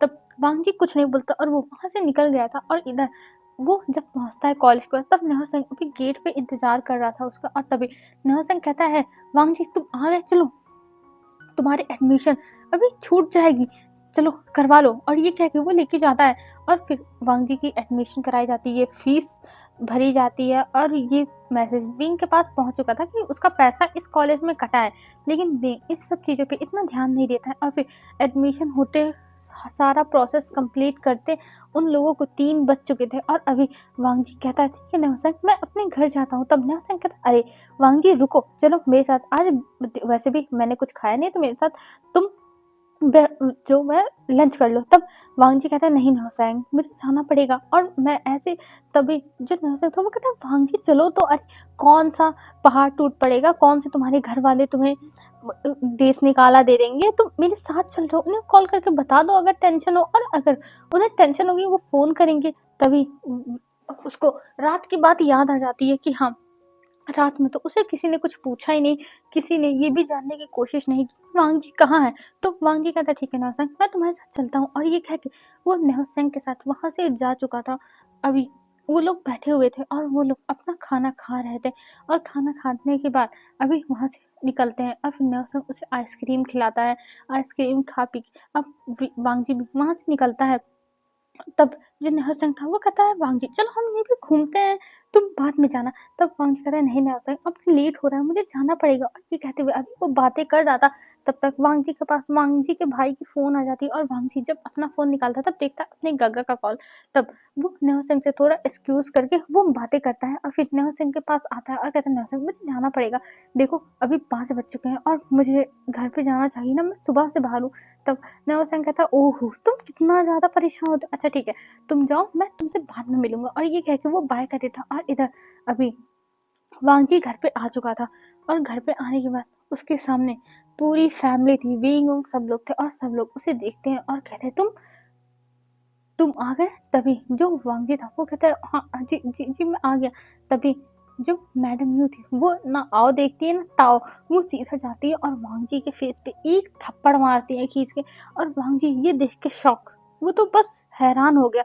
तभी मैडम यू कहती है तुम पागल इंसान हो, तुम सच में पागल हो, तुम घर पे क्यों नहीं थे, आखिर में तुम करते क्या हो मुझे तो समझ में नहीं आ रहा है, तुम बस ऐसे बेकार इंसान की तरह घर में पड़े रहते हो और फिर टाइम से घर पे भी नहीं आते, तुम्हें पता है हमें कितनी टेंशन हो रही थी।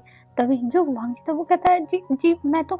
तभी मैडम ये कहती है हमें आज पार्टी में जाना था और तुम्हारी वजह से हम लेट हैं, हम सबको क्या मुंह दिखाएंगे, अब तुम पार्टी में नहीं जाओगे, तुम चुपचाप इसी घर में रहोगे, तुम बाहर जाओगे नहीं। और ये कह के वो लोग वहां से चले जाते हैं और जो मिसेस वी थी वो जाती है और कहती वांगजी बेटा तुम ठीक तो हो ना, मुझे माफ कर दो कि मैं कुछ बोल नहीं पाई। और ये कह के वो चली जाती है और इधर वी उसके पास आता है, उसको बस एक बार देखता है और वहां से वो भी चला गया था, कुछ नहीं बोलता है। और ये देख के वांगजी को बहुत बुरा लगा था। सबके जाने के बाद वांगजी तो वहीं चुपचाप बैठ गया था नीचे, उसे इतना बुरा लग रहा था, उसे रोना आ रहा था कि ये क्या है उसके साथ, मतलब कोई भी उसके साथ, उसे थप्पड़ पड़ा फिर भी कोई कुछ नहीं बोला, सब लोग चले गए। और वांगजी को आज पता चल रहा था कि सच में वो कितना ज्यादा गलत है, उसे अब इन लोगों से कोई मतलब रखना ही नहीं। ये सोचते हुए वो फिर वहां से अपने रूम में जाता है और वहां जाके वो कपड़े चेंज करके सो जाता है। आज वो कुछ खाता भी नहीं, उसका बिल्कुल भी मन नहीं था कुछ भी खाने का, उसका दिल दुख रहा था कि उसके साथ ये लोग ऐसे कैसे बिहेव कर सकते हैं, वांगजी ऐसे, वो क्या ही करे। फिर वांगजी ये सब इग्नोर करता है और फिर सो जाता है। अब हमें मॉर्निंग का सीन दिखाता है, मॉर्निंग में जब उठता है तब देखता है पूरी फैमिली अभी नहीं आई थी। ये देख के वो शायर करता है और फिर वो अपना बैग उठाता है और वहां से लेके निकल चुका था बाहर। और बाहर जाने के बाद वो अभी बैठा हुआ था एक जगह पे और वहां पे कुछ टाइम स्पेंड करने के बाद अकेले फिर वो घर आता है। और जब घर पे आता है तो पूरी फैमिली थी, पर वो पूरी फैमिली में किसी से बात नहीं करता, वो सीधा चला जाता है अपने रूम में। और इधर मैडम को देख के बस गुस्सा आ रही थी, वो बहुत ज़्यादा गुस्से में थी। और हमें दिखाते हैं ऐसे ही 2 से 3 दिन हो जाते हैं और आज वांगजी जा रहा था अपने कॉलेज में और वो खुश था और पूरी फैमिली तो भाई अपने टाइम टाइम से निकल जाती है। और उसी के बाद वांगजी भी निकल जाता है। अब वो कॉलेज में पहुंच चुका था और वहाँ पे नहोसेंग जो उसका बहुत अच्छा दोस्त बन चुका था, वो हर एक चीज़ दिखा रहा था उसे, उसे अच्छा लग रहा था वांगजी को ऐसे घुमाने में। और वांगजी से कहता है नहोसेंग वांगजी तुम तो बहुत ज़्यादा अच्छे लग रहे हो। तब वांगजी कहता है नहोसेंग ये सब कहना बंद करो, मुझे पता है कि मैं कैसा लगता हूँ। और ये कह के वो आगे बढ़ जाता है और इधर नह से स्माइल करता है। फिर दोनों जाते हैं क्लास में और वहाँ पे अपना जो जो चीज़ें थी करने लगते हैं, मतलब अपना काम हो। और अभी जो वांगजी था वो एक कैफ़े में कुछ पार्ट टाइम के बारे में बात भी करता है और नाओसेंग कहता है वांगजी तुम यहाँ पे पार्ट टाइम करना चाहते हो? तब वांगजी कहता है हाँ, और ये कहने के बाद वो वहाँ पे पार्ट टाइम के लिए अप्लाई भी कर देता है। और हमें इधर दिखाते हैं आज घर पे और भी बवाल हुआ पड़ा था उनकी शादी को। अब 1 महीने होने वाले थे और घर पे अभी बवाल था, क्योंकि अभी वांगजी घर पे पहुँचता है शाम के टाइम। तब जो मैडम यू थी वो फिर से चिल्लाना स्टार्ट कर दी, तुम कैसे हो, ये वो, मतलब हर एक चीज़ बोलती है जितना भी बुरा है। तब जो वांगजी था वो कहता है ठीक है, आप लोग चाहती हैं ना कि मैं यहाँ से चला जाऊँ, तो मैं अब यहाँ से चला जाऊँगा, मैं यहाँ नहीं रहने वाला हूँ। और ये कह के वो मैडम यू को देखता है और वो एक ही बार बस चिल्लाता है और वहाँ से अपने रूम में जाता है और अपने कपड़े पैक करके वहाँ से निकलने लगता है। तभी मैडम यू कहती है हाँ तुम जा रहे हो तो ठीक है जाओ, लेकिन जो विंग ने तुम्हें कार्ड दिया था वो दे के जाओ, तुम उसका कार्ड लेके कैसे जा सकते हो? तब वांगजी की आंखों में आंसू आ जाते हैं और वांगजी 1 महीने की शादी को तोड़ के वहाँ पे चला जाता है, वो कार्ड मैडम यू के सामने रख के। और वहाँ से अब वो वांगजी निकल चुका था, उसे अब यहाँ से भी किसी से भी कुछ नहीं चाहिए, वो बस जाके कैसे भी रह लेगा, बस यहाँ पे नहीं रहेगा। और न वांगजी अभी बहुत ज़्यादा ही रो रहा था, उसे वो हाँ अल्फा है लेकिन वो रो रहा था, उसे बहुत रोना आ रहा था, उसे बहुत बुरा लग रहा था। और वो नहो सेंग के पास कॉल करता है और नहो सेंग को जब बताता है तब नहो सेंग तो भाई शॉक, उसे तो आधी बात समझ में ही नहीं आई। और जब नरसिंह पहुंचा वांगजी के पास तब वांगजी एक पार्क में बैठा हुआ था और वहां पर बस रोए जा रहा था, उसको बहुत ज्यादा ही रोना आ रहा था। तब नरसिंह उसके पास जाता और कहता वांगजी क्या हुआ है मुझे बताओ। वांगजी तभी जो वांगजी था वो बता देता है कि उसकी शादी हुई थी, उसका हस्बैंड है और उसकी फैमिली उसके साथ कैसे बिहेव करी, सब कुछ बता देता। और ये सब सुनने के बाद नरसिंह एकदम शॉक और कहता है सच में वांगजी तुम्हारी शादी हो चुकी है? तब वांगजी कहता है हाँ। तब नहुशन कहता है तुम टेंशन मत लो वांगजी, मैं तुम्हारे साथ हूँ, तुम्हें कुछ नहीं होगा। और ये कह के वो बस वांगजी को अपने घर लेके जा चुका था। और हमें यहाँ पे दिखाते हैं वें अभी घर पे आ चुका था, रात के 9 बज रहे थे। और जब वो घर पे आता है तब देखता है हर तरफ शांति है, कोई ज्यादा कुछ बोल वोल नहीं रहा है। ये देख के वांग विंग ये सब इग्नोर करता है क्योंकि रोज का ये है, सब लोग शांति से अपना काम करते रहते हैं। और वो रूम में जाता है और रूम में देखता है वांगजी नहीं है। तब वो सोचता हो सकता है वो टेरेस पर, और वो जाता है बात लेता है, बात लेके आता है, अपने कपड़े निकाल के पहनता है। और तभी वो देखता है कि जो सोफे के पास अटैचिया मतलब जो ट्रॉली बैग थे वो रखे हुए थे वो नहीं है। ये देख के वो सोचता है वांगजी क्या उसने कपड़े कबर्ड में लगाए हैं? तब वो कबर्ड खोलता है लेकिन वहां पे वांगजी के एक कपड़े भी नहीं थे।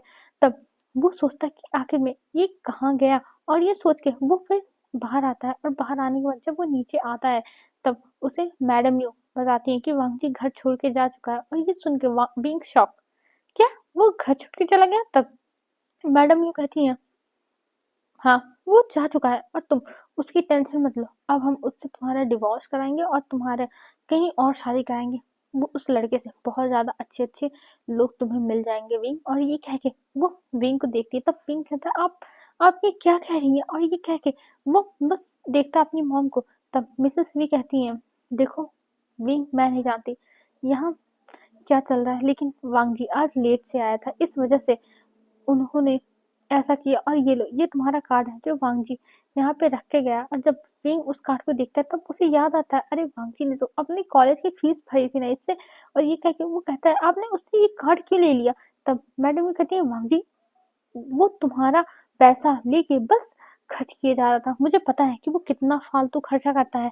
और मुझे तुम्हारे असिस्टेंट से पता चला था कि तुम्हारे इस कार्ड से कितने कितने पैसे खर्च हो रहे हैं, इसीलिए मैंने बस उससे ये कार्ड ले लिया, मुझे पता है कि वो तुम्हारे पास बस पैसों के लिए था। तब विंग कहता है अरे आंटी आपने ये क्या कर दिया, वो पैसों के लिए नहीं था, ये वो कॉलेज उसने कॉलेज में एडमिशन लिया और वहां पे उसने फीस भरा था, मेरे पास मैसेज आया था, मैंने उस मैसेज को देखा था और उसने कहीं भी मेरे पैसे नहीं खर्च किए हैं। तब मैडम ने कहती है देखो भाई मुझे पता है वो गांव का इंसान है, उससे तुम्हें कोई भी फर्क नहीं पड़ने वाला, तो उसे छोड़ दो जाने दो। और ये कह के वो अपने रूम में चली जाती है, पर विंग को समझ में नहीं आता और वो उसी समय वांगजी के पास कॉल करने के बारे में सोचता है, लेकिन उसके पास वांगजी का तो नंबर था नहीं। ये देख के वो शाय खाता है और वो सोचता है सब के सब उसकी गलती है, उसी की गलती है जो उसने ये सब किया। उसने वांग जी से ये बिल्कुल भी बात नहीं की, कुछ भी नहीं किया, इस वज़ह से ये सब हुआ है, ये सोच के वो शाय करता है और कहता है वांग जी मैं तुम्हें ढूँढूँगा, और ये कह के वो बाहर निकलता है और वो ढूँढने लगता है वांग जी को, पर वांग जी उसे कहीं घर के आस-पास मिल ही नहीं रहा था। तब जो मिंग था वो कॉल करता है लैन हाउस में, और वहाँ पे कुरैन कॉल उठाता है। तब वो बताता है कि उसे शिनचैन से बात करना है, और जब विंग शिनचैन से बात करता है तब उसे वहाँ से वांग जी का नंबर मिलता है, और तब विंग वांग जी के पास कॉल करता है। और इधर जो वांग जी था वो अभी न्याओ सेंग के घर में बैठा हुआ था, बहुत ज़्यादा ही दुखी था, उसे बहुत बुरा लग रहा था। चुपचाप वो बैठा हुआ था और न्याओ सेंग उसे समझा रहा था कि वांग जी टेंशन मत लो, सब कुछ ठीक हो जाएगा वांग जी, ठीक हो जाएगा। पर वांग जी बस रोए जा रहा था और कह रहा था न्याओ सेंग कैसे ठीक होगा सब कुछ, मुझे समझ में नहीं आ रहा है, मेरे साथ ही ऐसा क्यों होता है, मैंने किसी का क्या बिगाड़ा है जो लोग मुझे ऐसे आके करके जाते हैं। और ये कहते हुए वो रोए जा रहा था, और तभी उसका मोबाइल बजता है, और जब उसका मोबाइल बजता है तब वो अपना मोबाइल उठाता है और देखता है, तब वहाँ पे विंग का कॉल था, और विंग उसे पूछता है कि तुम कहाँ पे हो, मुझे बताओ। और वांग जी कहता है नहीं मुझे अब आना ही नहीं है। तब विंग कहता है चुपचाप मुझे अपना एड्रेस बताओ, मुझे तुमसे बात करनी है। और ये कह के वो पूछता है, तब वांग जी बता देता है कि वो इस पार्क में मिल लेगा। और ये कह के वो घर से निकलता है, क्योंकि जो पार्क उसने बताया था वो नेहो सिंह के घर की थोड़ी 10 कदम की दूरी पर, मान लो फॉर एग्जाम्पल 10 कदम की दूरी पर ही है। तब वो वहां से निकलता है और जाके वहां पे विंग का वेट करने लगता है, और कुछ टाइम में वहां पे विंग आता है और वो वांग जी को देखता है और कहता है ये सब क्या चल रहा है। तब वांग जी कहता है क्या चल रहा है, कुछ नहीं, तुम्हारे घर वालों ने मुझसे कहा मैं तुम्हारे घर से निकल जाऊं, तो ठीक है मैं निकल गया। तब विंग कहता है वांग जी तुम्हें मुझसे बात करनी चाहिए थी, तुम मेरे मेरे हस्बैंड है, तुम ऐसा कैसे कर सकते हो। तब वांग जी एक दुख भरी स्माइल करता है और कहता है हाँ विंग आज तुम्हें याद आ रहा है मैं तुम्हारा हस्बैंड हूँ, तुम्हें पहले नहीं याद था जब तुम किसी और अल्फा के साथ घूम रहे थे, तुम्हें नहीं पता था कि मैं तुम्हारा हस्बैंड हूँ। आज तक तुमने मेरे लिए क्या किया है, हमारी शादी को 1 महीने हो गए और तुमने इस शादी को बस पैसे के जरिए खत्म कर दिया, और मैंने कॉन्ट्रैक्ट भी तो साइन किया था। तब विंग कह रहा तुम्हारे कहने का मतलब क्या है। तब जो वांगजी था वो कहता है विंग तुम मुझे चाहे जितना पागल समझो, मुझे गंवार समझो, लेकिन मैं सब कुछ समझता हूँ, सब कुछ, और तुम मुझे ऐसे पागल नहीं बना सकते हो, ये चीज़ हमेशा याद रखना, समझ गए। मैं भले ही कुछ नहीं बोलता हूँ लेकिन मुझे पता है कि तुम क्या कर रहे हो। और ये कह के वो अभी चुप हो गया था, तभी वांग जी की तरफ विंग देखता और कहता तुम्हारे कहने का मतलब क्या है। तब वांग जी उसका मोबाइल मांगता है, तब विंग कहता क्या मेरा मोबाइल। तब वांग जी कहता हाँ अपना मोबाइल दो, और ये कह के वो मोबाइल लेता है और उसमें कुछ चीज वो सर्च करता है, कुछ न्यूज। और जब न्यूज देखता है विंग तब वो हैरान और कहता है ये क्या है। तब वांग जी कहता हाँ, तुम्हें नहीं पता ये क्या है, ये देखो ये तुम्हारा बॉयफ्रेंड है और तुम इसके ओमेगा। और ये कह के वो उस फोन को विंग के मुंह पे मारता है, पर विंग उसको कैच कर लेता है और कहता है वांग जी ये तुम क्या कर रहे हो। तब वांग जी कहता है विंग तुम अगर चाहो तो मैं डिवोर्स भी दे सकता हूँ। तब विंग कहता है तुम मुझे डिवोर्स नहीं दे सकते वांग जी, बिल्कुल भी नहीं दे सकते, और चुपचाप मेरे साथ घर चलो, नहीं तो मुझसे बुरा कोई नहीं होगा। तब वांग जी कहता है विंग तुमसे बुरा तो कोई है भी नहीं। और ये कह के वो सामने देखने लगता है विंग को, वांग जी की आंखों में आंसू थे, और ये आंसू देखने के बाद विंग को बुरा लग रहा था, लेकिन वो वांग जी से कहता है वांग जी चुपचाप मेरे घर चलो, अगर तुम मेरे साथ नहीं गए तो मैं तुम्हारे अंकल को बता दूंगा कि तुमने क्या किया है और तुम डिवोर्स ले रहे हो। तब वांग जी देखता है विंग को और कहता है तुम मेरे अंकल को कुछ भी नहीं बताओगे, ये हमारे बीच की बात है, समझे। तब विंग कहता है तो हमारे बीच की बात बस घर के 4 दीवारी के अंदर ही रहनी चाहिए, तुम चलो चुपचाप मेरे घर। और ये कह के वो वांग जी का हाथ पकड़ता है और उसे लेके जाने लगता है। पर तभी नेहो सेंग वो आने का सोचता है, लेकिन फिर वो नहीं आता है कि अगर वांग जी की जो शादी है वो बच जाए तो इससे अच्छी बात क्या ही होगी। नेहो सेंग ये सोचे नहीं जाता, और इधर वांग जी को वो उसके अंकल की धमकी देता है, क्योंकि वांग जी जानता है कि अगर वो अंकल के पास ये बात पहुंच गई तब अंकल उसके भाई को और उसकी मदर को घर से निकाल देंगे। इसीलिए वो फिर चला आता है घर पे, और जब घर पे आता है तब वो सीधा रूम में जा चुका था, वो किसी से भी बात नहीं करता। और यहाँ पे विंग कहता है देखिए आप लोग को अब से वांग जी को कुछ भी बोलने की जरूरत नहीं है, उसका जो मन करे वो करे, बस आप लोग ऐसा कुछ मत करिए जिससे हमारे घर की बदनामी हो। और ये कह के वो रूम में जा चुका था, और इधर वांग जी बस चुपचाप बैठा हुआ था, वो बस चुपचाप सामने देख रहा था। तभी विंग कहता है वांग जी क्या हुआ है मुझे बताओ तो। पर वांग जी कुछ नहीं बोलता है, वो विंग को इग्नोर करता है। और पहले पहले था ये इतने 1 महीने में वांग जी को विंग ने भले बोला था कि तुम मुझे इग्नोर करो, मैं तुम्हारी लाइफ में नहीं रहूँगा, तुम मेरी लाइफ में नहीं, लेकिन जो वांग जी था वो सारा काम करता था, जैसे रूम को साफ कर देना, विंग के कपड़े भी सही कर देना और किचन में जाके काम कर देना, उन लोग के लिए कुछ एक्स्ट्रा फूड जैसे अच्छे-अच्छे टेस्टी-टेस्टी बनाना, ये सब वांग जी करता था। लेकिन आज वांग जी सोचता है कि वो अब से कुछ नहीं करेगा, वो क्यों ही करे? लोग उसे ऐसे ही 4 बात हमेशा बोलते रहते, तो वो नहीं करेगा आज के बाद, चाहे जो हो जाए, यही वांग जी सोचता है। और अभी जो वांग जी था, वो बस बैठा हुआ था और वो विंग से भी बातें नहीं कर रहा था। फिर हमें यहाँ से सीन शिफ्ट करके दिखाते हैं नेक्स्ट डे।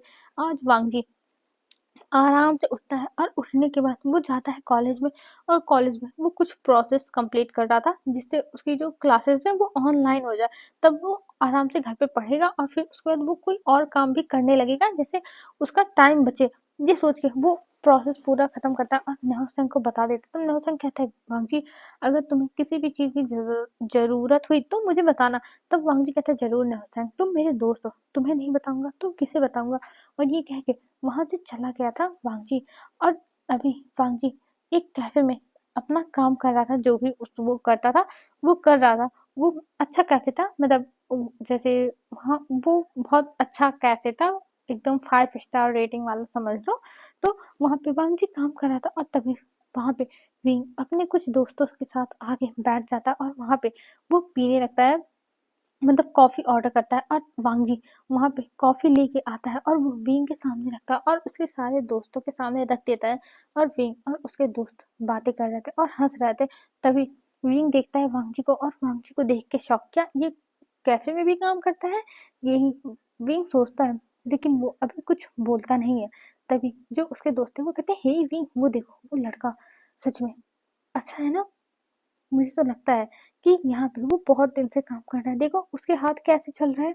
और ये कह के वो वांग जी की तरफ इशारा करता है और वांग जी को वो दिखाता है, पर वे उसे इग्नोर करता है। और तभी वांग जी वहाँ पे एक लड़की को कॉफी दे रहा था, तभी वो लड़की कहती है, तुम तो अच्छे लग रहे हो, सिंपल हो, अच्छे हो, क्या तुम मुझे अपना नंबर दोगे? और वांग जी तो शॉक, पर वो कुछ नहीं बोलता, वो कॉफ़ी देके जाने लगता है। तभी वो लड़की खड़ी होती और वो वांग जी का हाथ पकड़ लेती और कहती है, अरे मैंने तुम्हारा नंबर मांगा है। तभी उसकी फ्रेंड कहती है, ये तुम क्या कह रही हो, तुम इस लड़की का नंबर लोगी? क्योंकि अभी जो वांग जी था वो शहर में रहने की वजह से और नेहा सिंह के साथ रहने की वजह से उसकी जो तेल लगाने की आदत थी वो जा चुकी थी, और उसका फेस जैसे घर में रहने की वजह से क्लीन हो चुका था, क्योंकि गांव में वांग जी खेतों में काम करता था तो उसका जो पूरा बॉडी था वो टैन हो चुका था। लेकिन यहाँ पे अभी वो गोरा हो रहा है, तो इसीलिए वांग जी थोड़ा सा तो स्मार्ट, मतलब थोड़ा नहीं लेकिन अच्छा खासा हो ही गया है स्मार्ट, 1 महीने में, 1 डेढ़ महीने में जो भी है। तब अभी जो वो लड़की थी वो कहती है, हाँ ये लड़का मुझे अच्छा लग रहा है, देखो कितना अच्छा है, मैं इसे रोज देखती हूँ, ये किसी से बात नहीं करता लेकिन अच्छा है। और ये कह के वो स्माइल करती है और वांग जी का नंबर मांगती है, पर वांग जी वहाँ पे उसे सॉरी बोलता है और वहाँ से चला जाता है। और विंग ये सब देख रहा था, वो मुट्ठी बना था। तभी वो लोग हंसने लगते हैं जो पांची विंग के दोस्त थे और कहते हैं, सच में ये लड़का देखो, ये लड़का अपना नंबर नहीं दिया, सच में बहुत अच्छा लड़का है, लगता है अपने पार्टनर के लिए वफादार है। और ये कह के वो लोग हंसने लगते हैं। और यहाँ पे जो वांग जी था वो बस जाता है और हमें दिखाते हैं वांग जी अभी अपना काम कर रहा था, तभी वांग जी के पास एक ओमेगा आती है और कहती है, हे वांग जी। तब वांग जी उसे देख के स्माइल करता है और वो वांग जी की मदद कराने लगती है। और ये देख के विंग सोचता है, ये लड़की कौन है, और दोनों एक साथ कॉफी बनाते हैं। पर विंग कुछ टाइम के बाद वहां से चला गया था और इधर में वांग जी को दिखाते हैं, वांग जी शाम को घर आता है लेकिन वो किसी से कोई बात नहीं करता ना विंग से, और वो जाके अपने बिस्तर पे सो जाता है। और बस विंग के दिमाग में यही चल रहा था कि आखिर में वो लड़की कौन थी, वो लड़की कौन थी, वो लड़की कौन थी, वो लड़की कौन थी। लेकिन विंग को कोई भी जवाब नहीं मिल रहा था। और इधर जो वांग जी था वो अभी बस अपने काम पे निकल चुका था नेक्स्ट डे भी। और अभी विंग को 1 हफ्ता हो गया था वांग जी के पीछे पीछे ऐसे घूमते हुए। वो देखता है आज तो हद ही हो गई थी, वो लड़की वांग जी के फेस पे केक लगाई और फिर हंसने लगी। और इधर वांग जी उसे देखता है और वो कहता है, तुमने मेरे फेस पे कैसे लगाया, और ये कह के वो भी लगा देता है। फिर वो लड़की अपने हाथों से लेके जो टिश्यू पेपर था उसे साफ करती है, वांग जी के चीक्स का जो केक था और अपने चीक्स का, और ये सब देख के विंग का तो भाई पारा चढ़ रहा था, उसे बहुत तेज गुस्सा आ रही थी। वो सोचता है कि विंग इतना काम करता है और वांग जी यहाँ पे फ्लर्टिंग कर रहा है, उसे तो बिल्कुल भी पसंद नहीं आ रहा था। वो बस सामने देख ही जा रहा था और अपने हाथों की मुट्ठी बनाए जा रहा था और कहता, वांग जी आज तुम घर पे चलो, फिर मैं तुम्हें बताता हूँ तुम्हारी इस हरकत का तुम्हें पनिशमेंट तो मिलेगा ही। और ये कह के वो वहाँ से जा चुका था और आज वांग जी घर पे आता है और जब रूम में आता है तब वहाँ पे विंग बैठा हुआ था एकदम अंधेरा करके। और जब वांग जी उसे देखता है तो वो थोड़ा डर जाता है कि आखिर में ये क्या हो गया इसको। तब जो वांग जी था उसके पास विंग आता और कहता है, वांग जी। तब वांग जी देखता है और कहता है, हाँ क्या हुआ तुम ऐसे। तब जो विंग था वो कहता है, वांग जी तुम क्या क्या कर रहे थे वहाँ पे, तुम कैफे में उस लड़की के इतना करीब कैसे जा सकते हो। तब वांगजी थोड़ा हैरान था और कहता, तुम्हारे कहने का मतलब क्या है। तब विंग कहता है, तुम उस लड़की के इतना करीब क्यों थे। तब जो वांगजी था वो कहता है, क्या तुम बोल रहे हो। तभी विंग बताता है कि उसने ऐसे केक लगाया तो वांगजी उसके साथ ऐसे इतने अच्छे से बातें कैसे कर सकता है उस लड़की के साथ। तो वांगजी कहता है, देखो विंग हमारे बीच में पहले ही कॉन्ट्रैक्ट है कि हम दोनों एक दूसरे की लाइफ में बिल्कुल भी दखल नहीं देंगे, तो तुम मेरी लाइफ में क्यों दखल दे रहे हो। और वैसे भी मेरा और तुम्हारा रिश्ता ही क्या है जो तुम ऐसे कर रहे हो। पर बीइंग कहता है, भांग जी मैं तुम्हारा हस्बैंड हूँ, तुम मेरे साथ ऐसे कैसे कर सकते हो, मैं तुम्हारा ओमेगा हूँ, मैं तुम्हारा तुम्हारी मुझसे शादी हुई है। तब भांग जी कहता है, ओह ओह लैन लैन भांग जी की शादी तुमसे हुई है विभू श्याम से। पर बीइंग तुमने ये तो मुझसे कहा था कि हम दोनों के बीच में ये शादी बस नाम की रहेगी, ना तुम मेरी लाइफ में दखल दोगे ना मैं तुम्हारी लाइफ में दखल दूंगा, हम दोनों एक दूसरे की लाइफ से हमेशा दूर रहेंगे। और तुम चाहे जिसको अपना पार्टनर बनाओ मुझे कोई फर्क नहीं पड़ेगा, और मैं चाहे जिसको अपना पार्टनर बनाऊं तुम्हें कुछ फर्क नहीं पड़ेगा। तो अब क्या होगा, तुम्हें अब क्यों फर्क पड़ रहा है जरा मुझे बताना। तो तब विंग कहता है, मुझे नहीं पता लेकिन तुम कोई भी पार्टनर नहीं बना सकते हो, ये मैं कह देता हूँ, मैं आज ही उसका ये ये लाइन कट कर दूंगा। तब मांझी कहता है, पर क्यों, तुम क्यों करोगे कट विंग, हमारी शादी को 2 महीने हो चुके हैं और तुम मुझे अपना हस्बैंड कभी नहीं माने। तो जो तुम कह रहे हो वही मैं कर रहा हूँ ना, तुमने कहा था तुमसे मतलब ना रखूं तो मैं मतलब नहीं रख रहा हूँ, तो अब तुम्हें क्या ही चाहिए। तभी जो बींग था वो कहता है, पर मांझी तुम। तभी जो मांझी था वो कहता है, आज तक बींग तुमने मुझे तुम्हारा हस्बैंड होने का कोई भी हक नहीं दिया है, कोई भी हक नहीं, समझे। और तुम कह रहे हो कि मैं उस लड़की के करीब ना जाऊं, क्यों ना जाऊं, मैं तो जाऊंगा। और मैं जानता हूँ कि तुम एक दिन मुझे डिवोर्स दे दोगे, मुझे इस घर से निकाल फेंकोगे। मुझे पता है मैं तुम्हारी हैसियत का नहीं हूँ, बस ये शादी मजबूरी की है। तो तुम टेंशन मत लो, अगर तुम्हें भी कोई अल्फा पसंद आ गया ना तो मैं तुम्हारे पास कभी नहीं आऊंगा, कभी भी कुछ नहीं बोलूंगा, तुम अपनी लाइफ में खुश रहना वांगजी, खुश रहना। और ये कह के वो वांगजी को घूरता और इधर मतलब विंग को, तुम खुश रहना विंग, तुम खुश रहना। और ये कह के वांगजी विंग को घूरता है और विंग कहता है, नहीं नहीं वांगजी तुम ऐसा नहीं कर सकते हो, बिल्कुल भी नहीं, मैं तुम्हारा हस्बैंड हूँ और तुम बिल्कुल भी नहीं कर सकते। और ये कह के वो अपनी जो उसकी सेंट थी उसे अब वो अपने सेंट को फैलाने लगता है पूरे कमरे में। और ये स्मेल करते ही वांगजी कहता है, तुम पागल हो चुके हो, ये सब मत करो नहीं तो कुछ गलत हो जाएगा, और जब गलत होगा तो वो कभी भी सही नहीं होगा। तब वांगजी की बातें सुन के विंग कहता है, वांगजी अब कुछ गलत नहीं होगा, अब जो गलत हुआ है वो सही होगा। और उस रूम में विंग अपनी पूरी सेंट को फैला देता है, जिसकी वजह से वांगजी ट्रिगर होने लगा था, उसे अजीब लग रहा था, वो संभल नहीं पा रहा था। और वो सामने देखने लगता और वहां पे विंग कहता है, वांगजी अब जो होगा उसके बाद तुम मुझे कभी छोड़ नहीं सकते। और ये कह के वो सीधा वांगजी के पास आ जाता है और वांगजी विंग के भाई सेंट की वजह से वो ट्रिगर हो ही रहा था। और जब वांगजी के पास आता है विंग और वो वांगजी को सीधा किस कर लेता है, जिस वजह से वांगजी उससे दूर हो रहा था पर वो खुद ही दूर नहीं होता है विंग, और दोनों एक दूसरे को किस करने लगते हैं। और तभी जो वांगजी था वो थोड़ा दूर होता है पर खुद फिर विंग का गला पकड़ता है और अपनी तरफ खींच के वो फिर से विंग को किस करने लगता है अपने हिसाब से। और दोनों अब किस करने लगे थे और किस करते हुए वांगजी जाता है बेड के पास और वहाँ पे विंग को बेड पे गिरा देता है और बेड पे गिराने के बाद वो उसके ऊपर आके उसे किस बाइट सक करने लगता है। और इधर जो विंग था वो तो भाई बस वांगजी की बाहों में खो जाना चाहता था, बस वांगजी को महसूस करना चाहता था। और इधर वांगजी अब धीरे धीरे विंग की शर्ट को निकाल देता है, अपनी शर्ट को निकाल देता है और विंग के ऊपर आ जाता है। और इधर जो विंग था उसकी आंखों में पूरा नशा था और इधर वांगजी की भी आंखों में बस नशा था। दोनों के दोनों बस इस टाइम एक दूसरे को महसूस करना चाहते थे, एक दूसरे के अंदर बह जाना चाहते थे। और फिर वांगजी बिना रुके अब विंग को किस करने लगता है, बाइट करने लगता है, सक करने लगता है। और जितना ही वांगजी विंग को बाइट सक कर रहा था उतना ही विंग के मुंह से मॉर्निंग निकल रही थी, जो सुनने के बाद वांगजी की तो भाई हार्ट बीट ही बढ़ जा रही थी। उसे बहुत अच्छा लग रहा था विंग जैसे बिस्तर में उसके साथ बिहेव कर रहा है।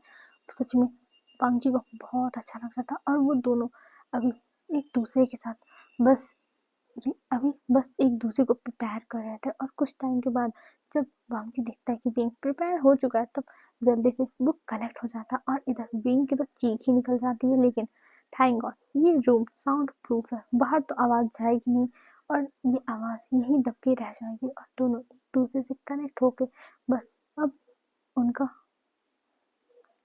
लव मेकिंग स्टार्ट हो चुका था और दोनों बस एक दूसरे का नाम ले रहे थे, एक दूसरे को महसूस कर रहे थे।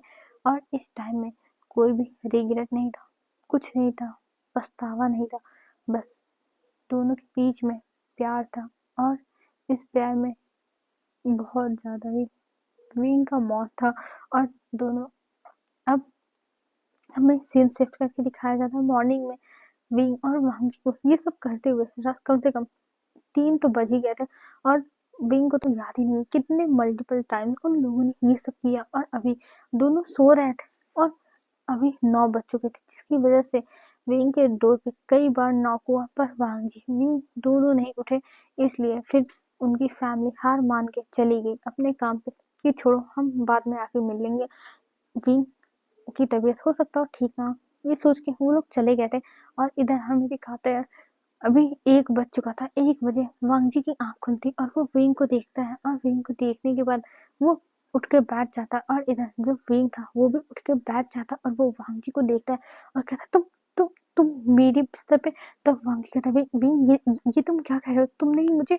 तभी जो विंग था वो देखता है वांगजी को और कहता है वांगजी देखो ये एक गलती है तो इसे तुम भूल जाना। और ये कह के विंग उठने लगता है पर वो गिरने लगता है, वांगजी उसे पकड़ता है लेकिन विंग उसको अपने आप से छुड़ाता है और फिर वो वॉशरूम में चला गया था। और इधर जो वांगजी था वो बस यही चीज दोहरा रहा था, ये एक गलती है मैं भूल जाऊं, ये एक गलती है मैं भूल जाऊं। और इधर विंग जब वो बाथरूम में आता है तब उसे बहुत बुरा लगता है और वो अपने आप को मिरर में देखता है और वांगजी ने हर जगह उसको बाइट बाइट शक किया था और यहाँ तक वांगजी ने उसे मार्क भी कर दिया था। ये देखने के बाद विंग की तो आंखें बड़ी बड़ी हो गई थी, लेकिन अभी वो शावर लेता है और अपने कपड़े पहनता है ऑफिस का और वहां से निकलता है। और इधर जो वांगजी था वो बिस्तर पे बैठा रह गया और विंग चला गया अपने ऑफिस। और रास्ते में जाते हुए वो दवा भी खा लेता है जैसे उसकी जो पेन है वो थोड़ा कम हो जाए। और वांगजी तो इधर शॉक में था, उसे समझ में नहीं आया, लेकिन फिर वो भी उठता है और तैयार होके चला जाता है कैफे में काम करने के लिए। अब हमें दिखाते हैं सीधा नाइट में वांगजी अभी घर पे बैठा हुआ था और तभी विंग आता और विंग देखता है वांगजी को और वो उसे इग्नोर करके जाने लगता है। पर वांगजी जल्दी से विंग के पास जाता और कहता विंग तुम्हारे कहने का उस टाइम मतलब क्या था, तुम कहना क्या चाहते थे, मैं भूल जाऊं ये सब, तुम तुम ऐसा कैसे कर सकते हो विंग। तब विंग कहता है देखो वांगजी जो भी हुआ वो बस हो गया और वैसे भी इस सब का कोई मतलब नहीं है। तभी जो वांगजी था वो कहता है नहीं विंग इन सब का मतलब है। और ये कह के वो विंग को पकड़ता है और उसे किस करते हुए अपने सेंट को बस फैलाने लगता है। और विंग वांगजी की सेंट से ट्रिगर होने लगता है क्योंकि विंग ने वांगजी को मार्क किया है, वांगजी ने विंग को मार्क किया है। तो अभी वांगजी की जो फीलिंग्स थी वो विंग को समझ में आ रही थी, वो कितना ज्यादा फ्रस्ट्रेटेड है, गुस्सा है, इमोशनल है, ये सब उसे फील हो रहा था। और फिर जो वांगजी था वो फिर से विंग को बेड पे लेके पहुंच चुका था और इधर विंग अब मना करने की हालत में भी नहीं था क्योंकि वो नहीं कंट्रोल कर पाया, उसकी बॉडी अपने आप वांग जी के टच पे रिएक्ट करने लगी। तो अभी हमें अब दिखाया जाता है वो दोनों फिर से एक दूसरे के साथ इन्वॉल्व हो चुके थे। अब हमें मॉर्निंग का सीन दिखाया जाता है। मॉर्निंग में वांग जी और विंग उठे हुए थे और वहां पे विंग उठता है और वो वांग जी को देखता है। तभी वांग जी कहता है, विंग मैं जानता हूँ जो भी मैंने किया है वो बुरा है, लेकिन मैं अब तुम्हारे साथ रहना चाहता हूँ। मैं हमारी शादी को एक मौका देना चाहता हूँ। क्या तुम देना चाहते हो? तब जो विंग था वो कहता, वांग जी ये तुम क्या कह रहे हो? तुम्हें पता है ना कि ये शादी कैसे हुई है? तब वांग जी कहता है, हाँ विंग मुझे पता है कि ये शादी कैसे हुई है, पर तुम भी मेरी बातों को समझो। हम दोनों क्यों नहीं एक हो सकते? मुझे बताओ क्यों नहीं? हम दोनों एक दूसरे से प्यार करते हैं। तभी जो विंग था वो कहता है, नहीं वांग जी नहीं करते हैं। तभी जो वांग जी था वो जाता है और विंग की जो अलमीरा थी उसे खोल देता है और वहां पर वांग जी के ढेर सारे फोटो लगे हुए थे। इतने सारे फोटोज को विंग देखता है और कहता है, तुमने मेरी अलमारी खोली? तुम्हारी हिम्मत कैसे? तब वांग जी हंसता है और कहता है, विंग ये तुम क्या कह रहे हो? तुम जब मुझसे प्यार करते हो तो तुम ऐसे बिहेव क्यों कर रहे हो विंग? मैं भी तुमसे प्यार करता हूँ, प्लीज विंग मेरी बातों को समझो। और ये कह के वो अपने घुटनों के बल बैठ चुका था और विंग से कंट्रोल नहीं होता है और वो जल्दी से वांग जी के पास चला जाता है और कहता है, वांग जी ऐसे ऐसे ऐसे मत करो वांग जी। और ये कह के वांग जी को गले लगा लेता है और कहता है, वांग जी तुम तुम चुप हो जाओ, वांग जी शांत हो जाओ। मैं हूं ना, मैं सब कुछ सही ठीक कर दूंगा। वांग जी प्लीज तुम रोना बंद करो, वांग जी बंद करो। तुम एक अल्फा हो, एक अल्फा कैसे रो सकता है? तब वांग जी कहता है, मैं एक अल्फा हूँ, लेकिन लेकिन मैं तुमसे प्यार करता हूँ भी, मैं प्यार करता हूँ और मैं मैं ऐसे नहीं रह सकता। मैं मैं एक अल्फा हूँ, लेकिन मैं इतना इतना इतना अपने दिल को मजबूत नहीं बना पाया हूँ कि मैं रोऊं ना। मैं तुमसे सच में भी प्यार करता हूँ।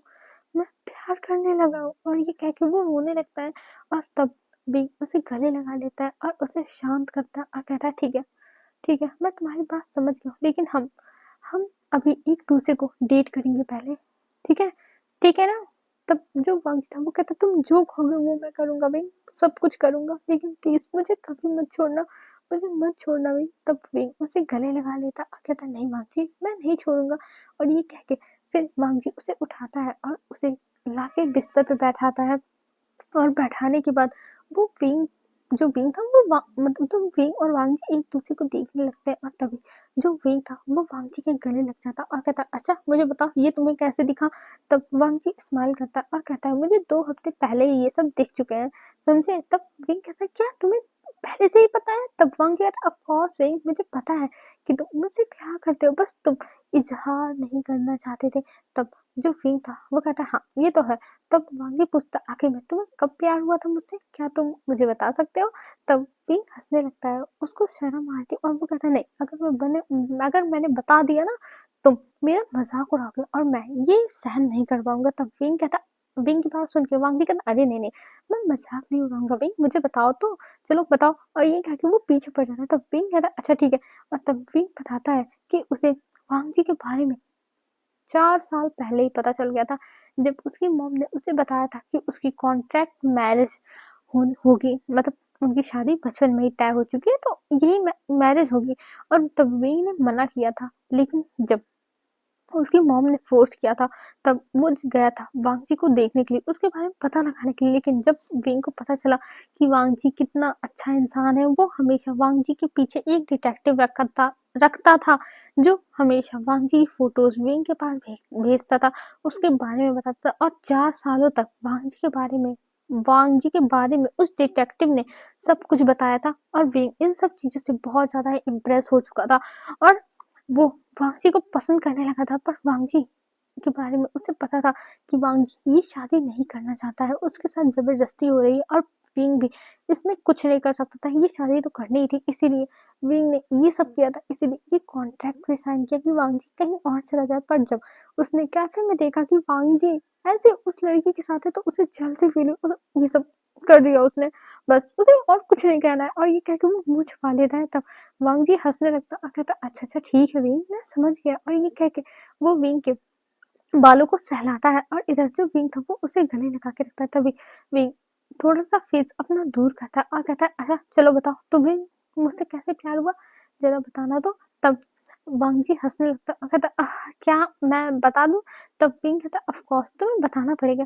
तब वांगजी कहता है एक्चुअली जब से मेरी शादी हुई है ना तब से जब तुम रोज रात को सो जाते हो तो मैं तुम्हें देखता रहता हूँ और तुम्हारे सोते हुए फेस से मुझे प्यार हो गया। तब वांगजी की बात सुन के विंग कहता क्या तुम्हारे बस मेरे फेस से ही बस प्यार है? तब वांगजी कहता नहीं नहीं तुम्हारे फेस नहीं, तुम जो ऐसे बनी की तरह कडल करके सोते थे तुम्हारे फेस पे एक स्माइल रहती थी, वो मुझे देख के बस तुमसे प्यार हो गया। मुझे बस लगा कि हाँ तुम मेरे लिए हो, लेकिन मैं जानता था, मैं यही सोचता था तुम मुझसे प्यार नहीं करते हो। हम दोनों की दुनिया अलग है और हम दोनों एक नहीं हो सकते हैं, इसलिए मैंने अपने आप को बस संभाल के रखा।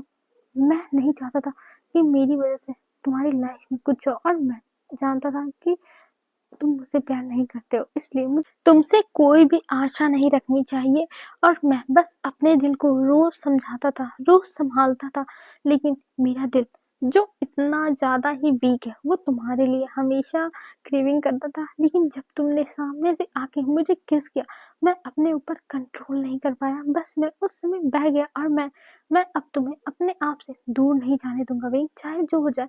अब तुम मेरे पास आ चुके हो तो तुम मेरे पास ही रहोगे। अगर तुमने मुझसे दूर जाने की कोशिश भी की तो देख लेना मुझसे बुरा कोई नहीं होगा। तब विंग हंसने लगता और कहता बन जा, मैं नहीं कह जाऊंगा, मैं बस तुमसे प्यार करता हूँ और मैं तुम्हारे साथ ही रहूंगा, समझ गए? और ये कह के वो लैन वांगजी के जो लिप्स थी उसपे फिर से किस करता है और लैन वांगजी का फिर से आपा खो जाता है और वो फिर से दोनों एक दूसरे के साथ अपना जो क्वालिटी टाइम था उसे स्पेंड करने लगते हैं। और विंग के फेस पे स्माइल थी और विंग सच में आज खुश था और कांची में बहुत ज्यादा ही खुश था। उन वो दोनों अपना दुख दर्द जो भी था वो भूल चुके थे, उन्हें तो याद भी नहीं था कि बाहर की दुनिया में अभी वो लोग क्या है। लेकिन हाँ, वो दोनों अपनी लाइफ में अभी खुश हो चुके हैं, दोनों बस एक दूसरे को किस किए जा रहे थे। और इधर जो वांगजी था वो अभी बस वेंग के साथ लेटा हुआ था और वो बस वेंग को ही देख रहा था। और वेंग कहता मुझे थका दी और अब मुझे ऐसे देख रहे हो। तब वांगजी कहता ऑफ कोर्स वेंग, मैं तो देखूंगा ना, मैं तुमसे बहुत प्यार करता हूँ वेंग, बहुत प्यार करता हूँ। मैं अगर तुमसे दूर हुआ ना मैं मर जाऊंगा विंग, मुझे प्लीज कभी भी खुद से दूर मत करना।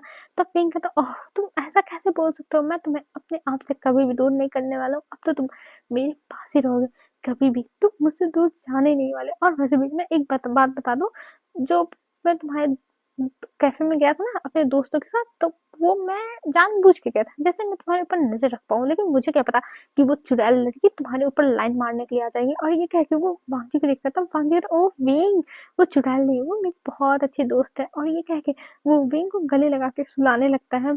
फ्रेंड्स, अगर बाहर से बारिश की आवाज आ रही होगी तो इग्नोर करना, क्योंकि यहाँ पे बहुत तेजी से बारिश हो रही है इस टाइम, ठीक है ना? तो चलो हम स्टार्ट करते हैं। अभी वो लोग सो चुके थे और यहाँ से हमें सीन शिफ्ट करके दिखाया जाता है हम रात का टाइम, जब सब लोग डिनर पर बैठे हुए थे। और तभी वांगजी और विंग दोनों सीढ़ियों से उतरते हुए आते हैं। तभी जो मैडम यू थी वो जाती है विंग के पास और कहती है विंग तुम आज ऑफिस नहीं गए, तुम्हें पता है मैं कितना ज्यादा घबरा गई थी, मुझे लगा कि तुम्हें कुछ हो गया है, तुम्हारी तबीयत खराब है। तब विंग कहता है अरे आंटी मुझे कुछ नहीं हुआ, मैं एकदम ठीक हूँ, हाँ बस थोड़ा सा फीवर था लेकिन अब ठीक है, मैंने दवा खा लिया है। तब जो मिसेस वी थी वो कहती है विंग तुम ठीक तो हो ना? तब विंग कहता हाँ मॉम मैं ठीक हूँ, कल से मैं ऑफिस जाऊंगा, बस आज मैं रेस्ट कर रहा था। और ये कह के वो जाके बैठ जाता है और किसी को बिलीव नहीं हो रहा था कि पहली बार विंग ने रेस्ट किया, किसी को नहीं बिलीव हो रहा था। और इधर जो भांगजी था वो जाता है और अब जो चेयर थी उसको पीछे बढ़ता है जैसे विंग बैठ सके। जब विंग बैठ जाता है तब वांगजी उसके बगल में बैठता है और दोनों जब बैठ जाते हैं तब जो मैडम जी थी उनकी तो भाई नजरें एकदम खड़ी हो चुकी थी, कुछ तो गड़बड़ चल रही है। लेकिन उन्हें अभी समझ में नहीं आता कि क्या चल रहा है, लेकिन हाँ कुछ तो लग रहा था उन्हें। और वांग जी और विंग ने भी मतलब अच्छे खासे कपड़े पहने हुए थे, जिसकी वजह से उनका जो नेक था, नेक नेक बाइट था, जो भी चीज़ थी वो दिख नहीं रहा था। तो इसीलिए कोई अभी कुछ भी पता नहीं लगा सकता है कि क्या ही चल रहा है। और दिखाया जाता है अब जब सब लोग खाना खाना स्टार्ट करते हैं, तब वांग जी विंग को सर्व कर रहा था और विंग वांग जी को सर्व कर रहा था, और दोनों एक दूसरे से बातें करते हुए, हंसते हुए, मुस्कुराते हुए वो दोनों अपना खाना एंजॉय कर रहे थे। और ये देख के मैडम यू के अंदर चुल मचती है कि वो पूछे आखिर में चल क्या है। तब वो कहते हैं विंग, तुम इतना ज्यादा वांग से हंस हंस के क्यों बातें कर रहे हो। तभी जो विंग था वो कहता है आंटी, मैं बातें ना करूं, ये मेरा हस्बैंड है तो मुझे इसी से बातें करनी चाहिए ना कि पड़ोसियों से। तब जो मैडम यू थी वो कहती है हाँ मुझे पता है, लेकिन तुम पहले ऐसे बिहेव नहीं करते थे, इसलिए मैं बस पूछ रही हूँ विंग, क्या मेरी बातें तुम्हें बुरी लगी। तब विंग कहता अरे आंटी, मुझे आपकी बातें क्यों ही बुरी लगेंगी, मुझे कोई बुरा उरा नहीं लग रहा है, मैं बस ऐसे ही। और ये कह के वो स्माइल करता है और उसकी आंटी उसे देखती है, लेकिन फिर वो कुछ नहीं बोलती है, क्योंकि अभी बोलना तो बेकार ही है भाई, क्योंकि विंग उनकी बातें सुनेगा नहीं। और ऐसे ही इनका डिनर खत्म हो जाता है। अब विंग और वांगजी अपने रूम में जा चुके थे। अब वहाँ पर विंग और वांगजी एक दूसरे को बाहों में लेके सो जाते हैं। और इधर हमें मॉर्निंग का सीन दिखाया जाता है। मॉर्निंग के टाइम जब विंग अपने ऑफिस जा रहा था, तब वांगजी नीचे आता है और वो भी अभी तैयार हो चुका था कैफे में जाने के लिए। तभी विंग कहता है वांगजी तुम कैफे आज मत जाओ। तब वांगजी कहता है विंग, मैंने कल भी छुट्टी ली थी, तो आज मैं कैसे ना जाऊँ। तब जो विंग था वो कहता नहीं वांगजी, आज मत जाओ ना, मैं कह रहा हूँ ना। तब जो वांग था वो कहता पर क्यों। तब विंग कहता मैं चाहता हूँ तुम मेरे साथ आज शाम को एक पार्टी में चलो, और उससे पहले मैं तुम्हारा पूरा मेकओवर करा दूंगा। और ये कह के वो स्माइल करता है। तब वांग जी कहता विंग, तुम्हारे दिमाग में चल क्या रहा है। तब विंग कहता तुम उसकी टेंशन मत लो, बस तुम घर पे रहो, मैं अभी बस दोपहर तक आ जाऊंगा। और ये कह के विंग वहां से वांगजी को लिप्स पर किस करके चला जाता है। और इधर वांगजी अभी घर पे ही था, उसे समझ में नहीं आई ये क्या कह के चला गया, लेकिन हाँ उसका दिन अच्छा ही बीतता है जब तक बीतता है। फिर उसके बाद विंग आ जाता और विंग वांगजी को लेके जा चुका था सैलून में, और वहां पर उसके हेयर कट कराता है, और मतलब जो भी चीजें थी सब कुछ एक अल्फा के लिए, कपड़े उपड़े सब कुछ खरीदता है। और फिर वांगजी को तैयार करवाता है। और जब वांगजी तैयार होके आता है, तब मींग तो बस देखता रहेगा, उसका मुंह खुला का खुला रहेगा, वो बस अपने सामने देखे जा रहा था। तभी जो वांगजी था वो कहता है हे मींग, तुम क्या देख रहे हो। तभी जो मींग था वो कहता है वांगजी सच में तुम कितने ज्यादा हॉट लग रहे हो। और ये कह के वो जाता है और वांगजी के चेस्ट को दबाने लगता है और कहता है वांगजी तुम्हारी बॉडी भी बनी हुई है, क्या तुम जिम करते हो धीरे से। तब वांगजी कहता है ये तुम क्या कह रहे हो, मैं तो कभी जिम गया ही नहीं हूँ। तब जो विंग था वो कहता पर तुम्हारी बॉडी कितनी अच्छी है, कितनी मस्कुलर है। तब वांग जी कहता अरे वो खेतों में मैं काम करता था ना, इस वजह से हो गया होगा। और ये कह के वो हंसने लगता क्योंकि वो विंग की वो लालच भरी निगाह समझ पा रहा था कि विंग कितना ज्यादा उसकी बॉडी को देख के लालच कर रहा है। ये देख के वांग जी को हंसी आ रही थी। पर अभी जो विंग था वो कहता ठीक है तुम वेट करो, मैं तैयार होके आता हूँ। और ये कह के वो चले जाता तैयार होने के लिए। और विंग अब तैयार होके आ चुका था। और वांग जी जब देखता है विंग को, तो फिर से एक बार वांग जी उसके प्यार में गिर चुका था, क्योंकि हर बार जब ये विंग तैयार होता है तब वांग जी उसके प्यार में ही गिर जाता है। लेकिन आज आज कुछ अलग है, आज विंग भी उसके प्यार में गिर चुका है और वांग जी तो ऑफ कोर्स गिरा हुआ है ही। तो वो दोनों अब वहां से एक दूसरे का हाथ पकड़ के निकल जाते हैं और कार में बैठ के वो लोग पहुंच चुके थे पार्टी में। ये पार्टी वन फैमिली करा रही थी उनके बिजनेस की वजह से, और यहाँ पे विंग की पूरी फैमिली पहुंची हुई थी। और वहां पे जब वांगजी पहुंचता है तब देखता है कि उसके अंकल भी आए हुए हैं। ये देख के वो थोड़ा हैरान होता है, लेकिन फिर वो उसके साथ जाता है। और वहां पर जब सब लोग देखते हैं वांगजी को, तो कोई पहचान ही नहीं पाता कि वांगजी ऐसा दिख सकता है। मतलब किसी को बिलीव नहीं हो रहा था, जो अभी कुछ समय पहले आया था उनके घर में, ऐसे चंपू की तरह तेल लगा के रहता था, ऐसे कपड़े पहनता था, वो आज इस शहर के कपड़ों में इतना ज्यादा वो अपने आप को चेंज कर लिया। सच में किसी को बिलीव ही नहीं होता, सब लोग बस देख रहे थे। और वहां पे जो जियान था वो कहता है वीर सच में क्या हॉट अल्फा लग रहा है वांगजी, ये तो वांगजी लग ही नहीं रहा है वांगजी, क्या तुमने सर्जरी कराई है अपने फेस की। तभी वांगजी कहता है जियान ये तुम क्या कह रहे हो, मैं सर्जरी क्यों कराऊंगा, मेरा फेस पहले से ही अच्छा है। तब जियान कहता हाँ वो तो है, तुम्हारा फेस अच्छा है, लेकिन मुझे मुझे नहीं बिलीव हो रहा है कि तुम इतनी ज्यादा ब्यूटीफुल हो, ओ माय माय। और वो बस हैरानी से देख रहा था। और जियान कहता है विंग अगर मैं सच बता रहा हूँ ओमेगा होता ना, मैं सच में तुम्हारा डिवोर्स करा के मैं वांगजी से शादी कर लेता। तब विंग कहता है जानचन अपनी बकवास बातें अपने पास ही रखो, यहाँ पे बकवास करने की कोई भी ज़रूरत नहीं है, समझ गए ना? और ये कह के वो जियान को घूरता और जियान हँसने लगता और कहता है, "अरे वांग जी, चलो मैं तुम्हें एक नए मेहमान से मिलाता हूँ, जिससे तुम अभी तक मिले नहीं हो।" तब वांग जी कहता है, कौन है जियान?" तब जियान कहता है, "अरे मेरे साथ चलो तो।"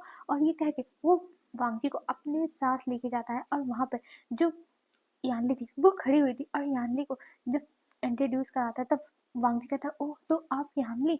तब यानली कहती है, आई एम सॉरी वांग जी काका, मैं आ नहीं पाई, मैं सबसे छोटी हूँ ना और मुझे बहुत सारे काम रहते हैं तो इसलिए मैं आ नहीं पाई, लेकिन आज आज मैं आई हूँ और आपका गिफ्ट भी लाई हूँ, लेकिन आप टेंशन मत लो, आप जैसे ही घर पहुंचोगे ना आपको आपकी वेडिंग का गिफ्ट मिल जाएगा। तभी वहाँ विंग आता और कहता, अरे यानली, मेरी वेडिंग का गिफ्ट तुम वांग जी को दे रही हो? तब जो याली थी वो कहती, ऑफ कोर्स, क्योंकि तुम वांग जी को अपने घर लाए हो तो वांग जी को गिफ्ट मिलेगा ना कि तुम वांग जी के घर गए हो। और ये कह के वो हंसने लगती है और विंग भी हंसने लगता है। तभी वांग जी जाता है अंकल के पास और उनसे पूछता है उसकी मॉम और गगा कहाँ है। तब वो कहते हैं, हाँ वो तो घर पे ही है और तुम्हें क्या लेना देना। और ये कह के वो वहां से चले गए थे और इधर वांग जी सैड हो गया था, थोड़ा सा उसे बुरा लगता है। फिर जो विंग था वो उसके पास आता है और पूछता है कि आखिर में क्या हुआ, तुम ऐसे क्यों बैठे हुए हो? तभी जो वांगजी था वो बताता है कि उसे बहुत ज़्यादा दुख लग रहा है क्योंकि वो अपनी फैमिली से मिलना चाहता है और वो अपनी फैमिली से मिल नहीं पा रहा है। तब मिंग कहता है, अरे तुम टेंशन मत लो, हम लोग अगले संडे को चलेंगे, तुम्हारी फैमिली से मिलेंगे। और इस बात पे वांगजी खुश हो जाता और ऐसे ही पार्टी चलती है।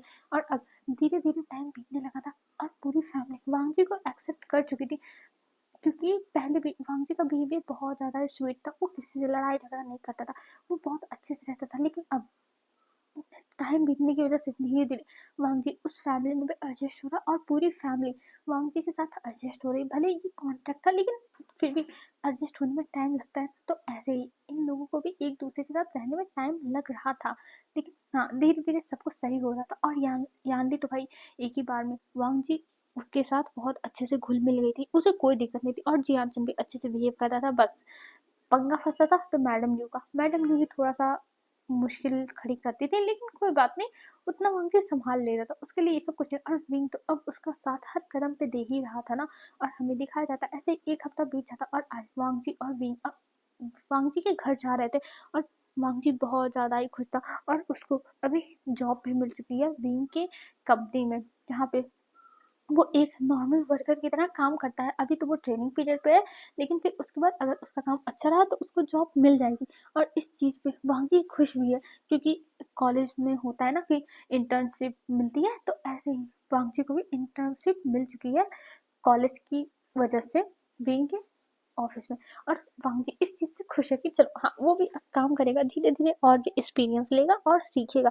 और हमें दिखाया जाता है अभी वांगजी अपने गांव पहुंच चुका था और जब अपने गांव में पहुंचता है तब वो गुनैन के घर के सामने जाता है और वहां पे जाने के बाद वो अपनी मॉम को गग्गा को बुलाने लगता है, पर वहां पे कोई बाहर नहीं आता है। और जब वांगी पूछता है तब उसे पता चलता है कि घर के पीछे एक झोपड़ी है जिसमें उसके भाई और मदर रहते हैं।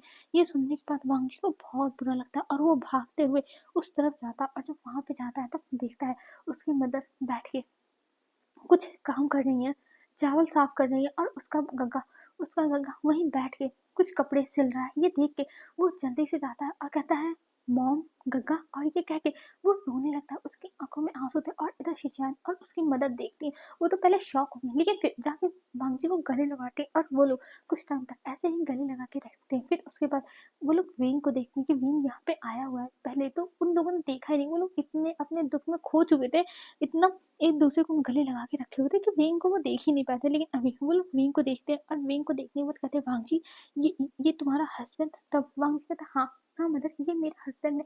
और विंग इधर आ, और ये कह के वो विंग को बुलाता और कहता है, ये मेरी मम्मा है। और ये कह के वो अपने मॉम से और काका से मिलाता है विंग को और विंग बहुत अच्छे से मिलता है। और तभी जो उसकी मॉम थी वो दो चेयर निकाल के लाती है अंदर से और उसे अपनी जो कपड़े थे, जो उन्होंने कपड़ा पहना हुआ था, उसी कपड़े से ऐसे ही वो बस पोंछने लगती है, क्योंकि उनके जो गाँव के रोप्स थे लंबे-लंबे, तो इसीलिए उस रोप से वो साफ करने लगती है। और तभी विंग कहता है, अरे आप ये क्या कर रही हैं? तभी जो वांगजी की मम्मा थी वो कहती है कि मुझे माफ़ कर दो, मैं तुम लोगों को अच्छे से ट्रीट नहीं कर पाऊँगी, लेकिन मैं अपनी तरफ से कोशिश करूँगी। और वो वांगजी से कहती है, वांगजी तुम बैठो, मैं लंच जान से कह के कुछ बाज़ार से मँगाती हूँ, अच्छा-सा खाने के लिए। तब वे मना कर देता, कहता नहीं-नहीं मुझे मुझे बाहर का कुछ नहीं खाना, मैं बाहर का नहीं खाता, मैं घर का ही खा लूँगा। और ये कह के वो पूरा घर देखता, और ये झोपड़ी थी जहाँ पे बस एक ही कमरा था, उन्हीं पे खाना बनता था, वहीं पे शिजान और उनकी मॉम सोती थी, और जो बिस्तर था उस जिस चारपाई पे सोती थी वो चारपाई भी टूटी हुई थी, और वो चारपाई एक ही इंसान के लिए थी। इसका मतलब शिजान नीचे सोते हैं। ये सब देख के वांगजी को बहुत बुरा लग रहा था, उसकी आंखों में आंसू थे, और वो अपनी मॉम से और गगा से पूछने लगता कि आखिर में ये सब हो क्या रहा है, आप लोग तो पहले घर में रहते थे, और अंकल ने प्रॉमिस किया था कि वो शादी कर लेगा, तब उसके फैमिली को कोई भी दिक्कत नहीं होगी। तब जो वांगची की मम्मा थी वो बताती हैं कि अंकल ने उन लोगों को घर से बाहर निकाल दिया है। अब वो लोग यहीं पे रहते हैं, और शिचान लोगों के गाँव वालों के कपड़े सिलता है, जिससे हमारा खर्चा चलता है। ये सुनने के बाद जो वांगजी था उसे बुरा लगा, और कहता गग्गा बस बहुत हो गया। आप शहर से पढ़ाई किए हो और आप यहाँ पे सिलाई कर रहे हो, आप चलोगे शहर में और वहाँ पे अब आप रहोगे। तब शिचन कहते हैं पर भांजी तुम जानते हो शहर में रहने का कितना खर्चा रहता है, किराया देना पड़ेगा, बिजली का बिल, पानी का बिल, हर एक चीज़ का बिल देना पड़ेगा, इतने पैसे नहीं मैं कमा सकता हूँ। तब वांगजी कहता है गगा आप टेंशन मत लो, मैं भी जॉब कर रहा हूँ, मेरी भी इंटर्नशिप लग चुकी है विंग की कंपनी में, और मैं आप लोग का खर्चा उठाऊंगा। और ये कह के वो देखता है अपने भाई को और कहता है गगा प्लीज़ आप लोग मान जाओ। पर शिजान और उनकी मॉम मानने को तैयार नहीं थी, कहती है नहीं विंग की फैमिली क्या कहेगी, अगर तुम हमारा खर्चा उठाओगे तुमको सब लोग बोलेंगे। तब वांगजी कहता है मॉम बस बहुत हो गया, मैं विंग के घर में रह रहा हूँ, लेकिन मैं एक अल्फा हूँ, और मैं अपनी पूरी फैमिली की जिम्मेदारी उठा सकता हूँ। तभी विंग खड़ा होता और कहता है वांगजी ये तुम क्या कह रहे हो, चाहे अल्फा हो चाहे ओमेगा हो, हम दोनों अब एक है, और तुम्हारे पैसे मेरे पैसे मेरे पैसे तुम्हारे पैसे, तो तुम अगर मेरे भी पैसे खर्च करोगे मुझे कोई प्रॉब्लम नहीं है। और मॉम गगा आप हमारे साथ चल रहे हो, ये बात तय है, और फटाफट आप लोग अपना सामान पैक कर लीजिए। और ये कह के विंग देखता है, और वांगजी समझ गया था कि विंग गुस्सा हो गया है, क्योंकि ऐसे वांगजी को नहीं कहना चाहिए था कि वो अपने पैसों से, अरे विंग उसे अपना समझता है, वैसे ही वांगजी को भी तो विंग को अपना, और ये सोच के वो विंग से माफी मांगता है, पर विंग कुछ नहीं बोलता, और वो लोग अभी बैठे हुए नहीं थे तब तक वहां पे बारिश शुरू हो जाती है। वैसे भी बारिश कभी भी आती है कभी भी जाती है पहाड़ी इलाके में, वहां पे कोई ठीक नहीं रहता कब बारिश होने लगे, और जब बारिश होने लगती है तब तो और भी ज़्यादा दिक्कत हो जाती है। पूरे घर में पानी पानी हो चुका था, उनकी जो झोपड़ी थी वहां से पूरी जगह से पानी गिर रहा था। ये देख के भांजी को और भी बुरा लगता है कि उसके मॉम और गगा कितनी मुश्किल से सरवाइव कर रहे थे इतने महीनों से, और वांगजी वहां पे इतनी बड़ी घर में था, पर अब नहीं, अब वो इन लोगों को अपने साथ लेके जाएगा। वो इसने सोच लिया था, अब पूरी फैमिली का सामान पैक होता है, और वो लोग बिंग और वांगजी के साथ बैठते हैं और वहां से जाने लगते हैं, और गांव वाले देख रहे थे कि अब शिजान और शिजान की मदर जा रही है, और वहां से वो लोग चले गए थे। अब हमें सीन शिफ्ट करके दिखाते हैं जब कुनैन घर पे आते हैं, उन्हें पता चलता है, तब वो अपने कमरे का जो भी सामान था उसे तोड़ने फोड़ने लगते हैं, फेंकने लगते हैं कि ऐसा कैसे कर सकते हैं वो लोग। वो पछता रहे थे कि अगर उन्हें पता होता कि वांगजी की इतनी वैल्यू है उस घर में तो वो ऐसा करते नहीं। जब वो पार्टी में गए थे तब उन्हें पता चला कि वांगजी को कोई इतना भाव नहीं दे रहा, इसलिए उन्होंने ये सब किया कि वांगजी से उन्हें कोई फायदा नहीं मिलने वाला, तो इन लोगों को हटा दिया जाए। लेकिन अभी उन्हें गुस्सा आ रही थी कि वो इतनी जल्दी कैसे अपना डिसीजन गलत ले सकते हैं, उनकी इतने दिनों की मेहनत बेकार हो गई। ये सोच के वो बस गुस्सा करने के सिवा और कुछ नहीं कर सकते थे, और अब उन्हें तो कोई डील भी नहीं मिलने वाली है। और हमें यहाँ पे दिखाते हैं वांगजी की फैमिली के आने से पहले वेग ने एक फ्लैट सब कुछ अरेंज करा दिया था उस फ्लैट में। और जब उस फ्लैट में वो लोग पहुंचते हैं तब वांगजी और विंग अंदर जाते हैं, और वहां पे जो विंग की मदर थे, मतलब वांगजी की मदर और उसके गग्गा भी अंदर जाते हैं, और वहां पर सब लोग अब बैठ चुके थे, और वहां पर बस ऐसे ही सब कुछ चलने लगा था। और अभी वांगजी चला गया था बाजार से कुछ सामान लाने के लिए, तभी जो वांगजी की मदर थी वो विंग को बुलाती है, और विंग का हाथ पकड़ती है और कहती है देखो बेटा, मेरी वांगजी को हमेशा तुम माफ कर देना, क्योंकि मुझे पता है कि तुम उसे शादी करके अपने घर लेके गए हो। हाँ, ये हर रीति रिवाज से अलग है, हर जगह पे ओमेगा अपनी ससुराल जाती है, लेकिन यहाँ पे एक अल्फा अपने ससुराल गया हुआ है, और ये चीज बस इस वजह से हुआ जिसमें लिखा हुआ था तुम्हारे तुम्हारे ग्रैंडफादर और मेरे हस्बैंड का अग्रीमेंट था, और उन लोगों ने बस अपनी दोस्ती को ये बचाने के लिए किया था, क्योंकि वांगजी के फादर ने तुम्हारे ग्रैंडफादर की एक बार जान बचाई थी, इसीलिए उन्होंने प्रॉमिस किया था तो ये सब हो गया, तुम समझ रहे हो ना। तब विंग कहता है मदर आपको टेंशन लेने की कोई भी जरूरत नहीं, मैं भांजी से प्यार करता हूँ और मैं सब कुछ समझ रहा हूँ और मैं खुश भी हूँ। मेरे ग्रैंडफादर आई थिंक जानते थे कि मेरे लिए कौन ठीक है, इसीलिए उन्होंने वांगजी को ही चुना। और ये कह के वो स्माइल करता है। और अभी हमें दिखाते हैं यहाँ से सीन शिफ्ट करके 3 साल हो चुके थे।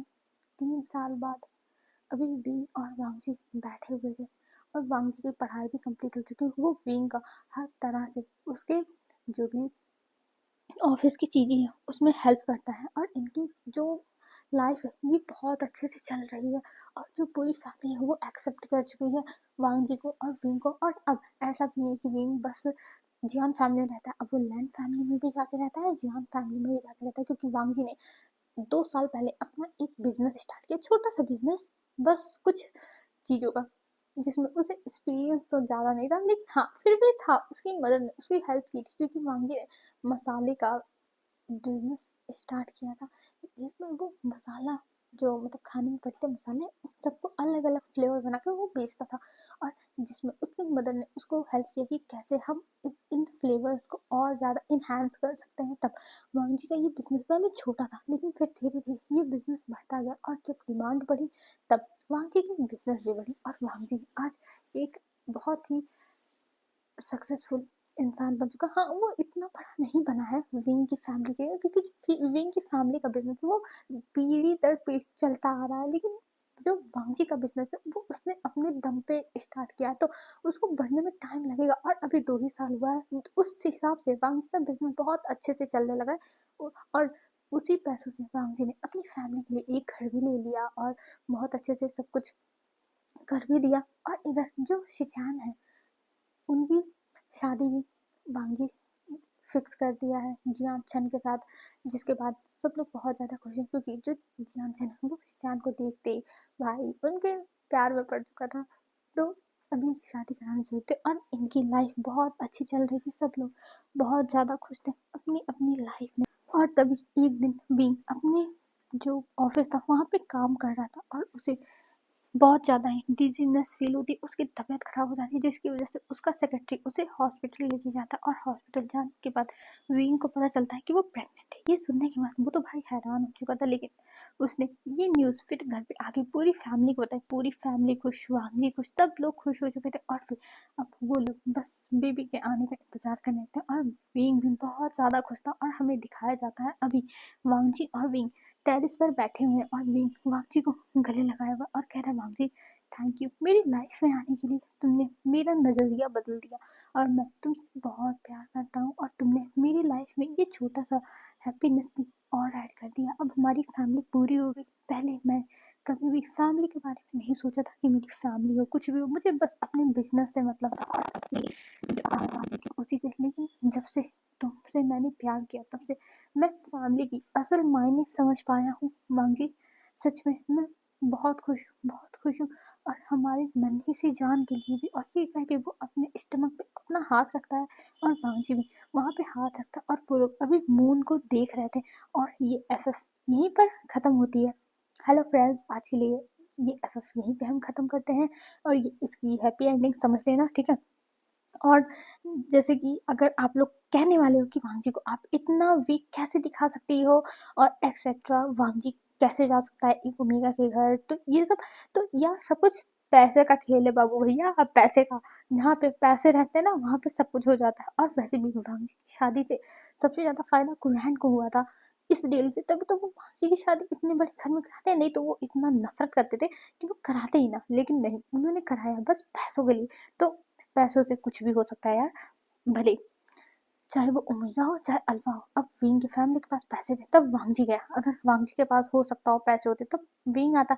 लेकिन जब तक प्यार नहीं था तब तक ये सब हुआ, लेकिन जब प्यार हो गया तो प्यार में कॉम्प्रोमाइज़ कर लेते हैं, लेकिन जब प्यार नहीं रहता है बस डील रहती है तब कुछ भी कॉम्प्रोमाइज़ नहीं हो पाती है। बस जो जो वीक इंसान रहता है वही कॉम्प्रोमाइज़ करता है। तो मेरी ऐसी ही इस स्टोरी को लेके थॉट थी, ठीक है ना। तो जैसी भी लगी हो यार बताना ज़रूर और कमेंट कर देना। आप भी अपने थॉट लिख सकते हो कि आपको क्या लगता है कि अरेंज मैरिज वाली शादी सही रहती है या फिर लव मैरिज वाली। तो बताना यार, मैं भी देखूँ किसको अरेंज मैरिज पसंद है, किसको लव मैरिज पसंद है, और आप लोग मुझे बताओगे ना तो मैं भी बताऊँगी कि मुझे कौन-सा पसंद है। और मैं सच बता रही हूँ, मैं कोई भी ऐसा फ़िक्शन में सोच के नहीं बताऊँगी। मेरे मतलब सीधा जो रियलिटी है मैं उस बेस पे पूछ रही हूँ आप लोग को। आप लोग फ़िक्शन में मत जाना, ठीक है ना? तो ज़रूर बताना। आज के लिए बस इतना ही फ्रेंड्स, बाय बाय फ्रेंड्स, कल मिलते हैं न्यू वीडियो में। आप लोग अच्छे से रहना, अपना ध्यान रखना, बाय।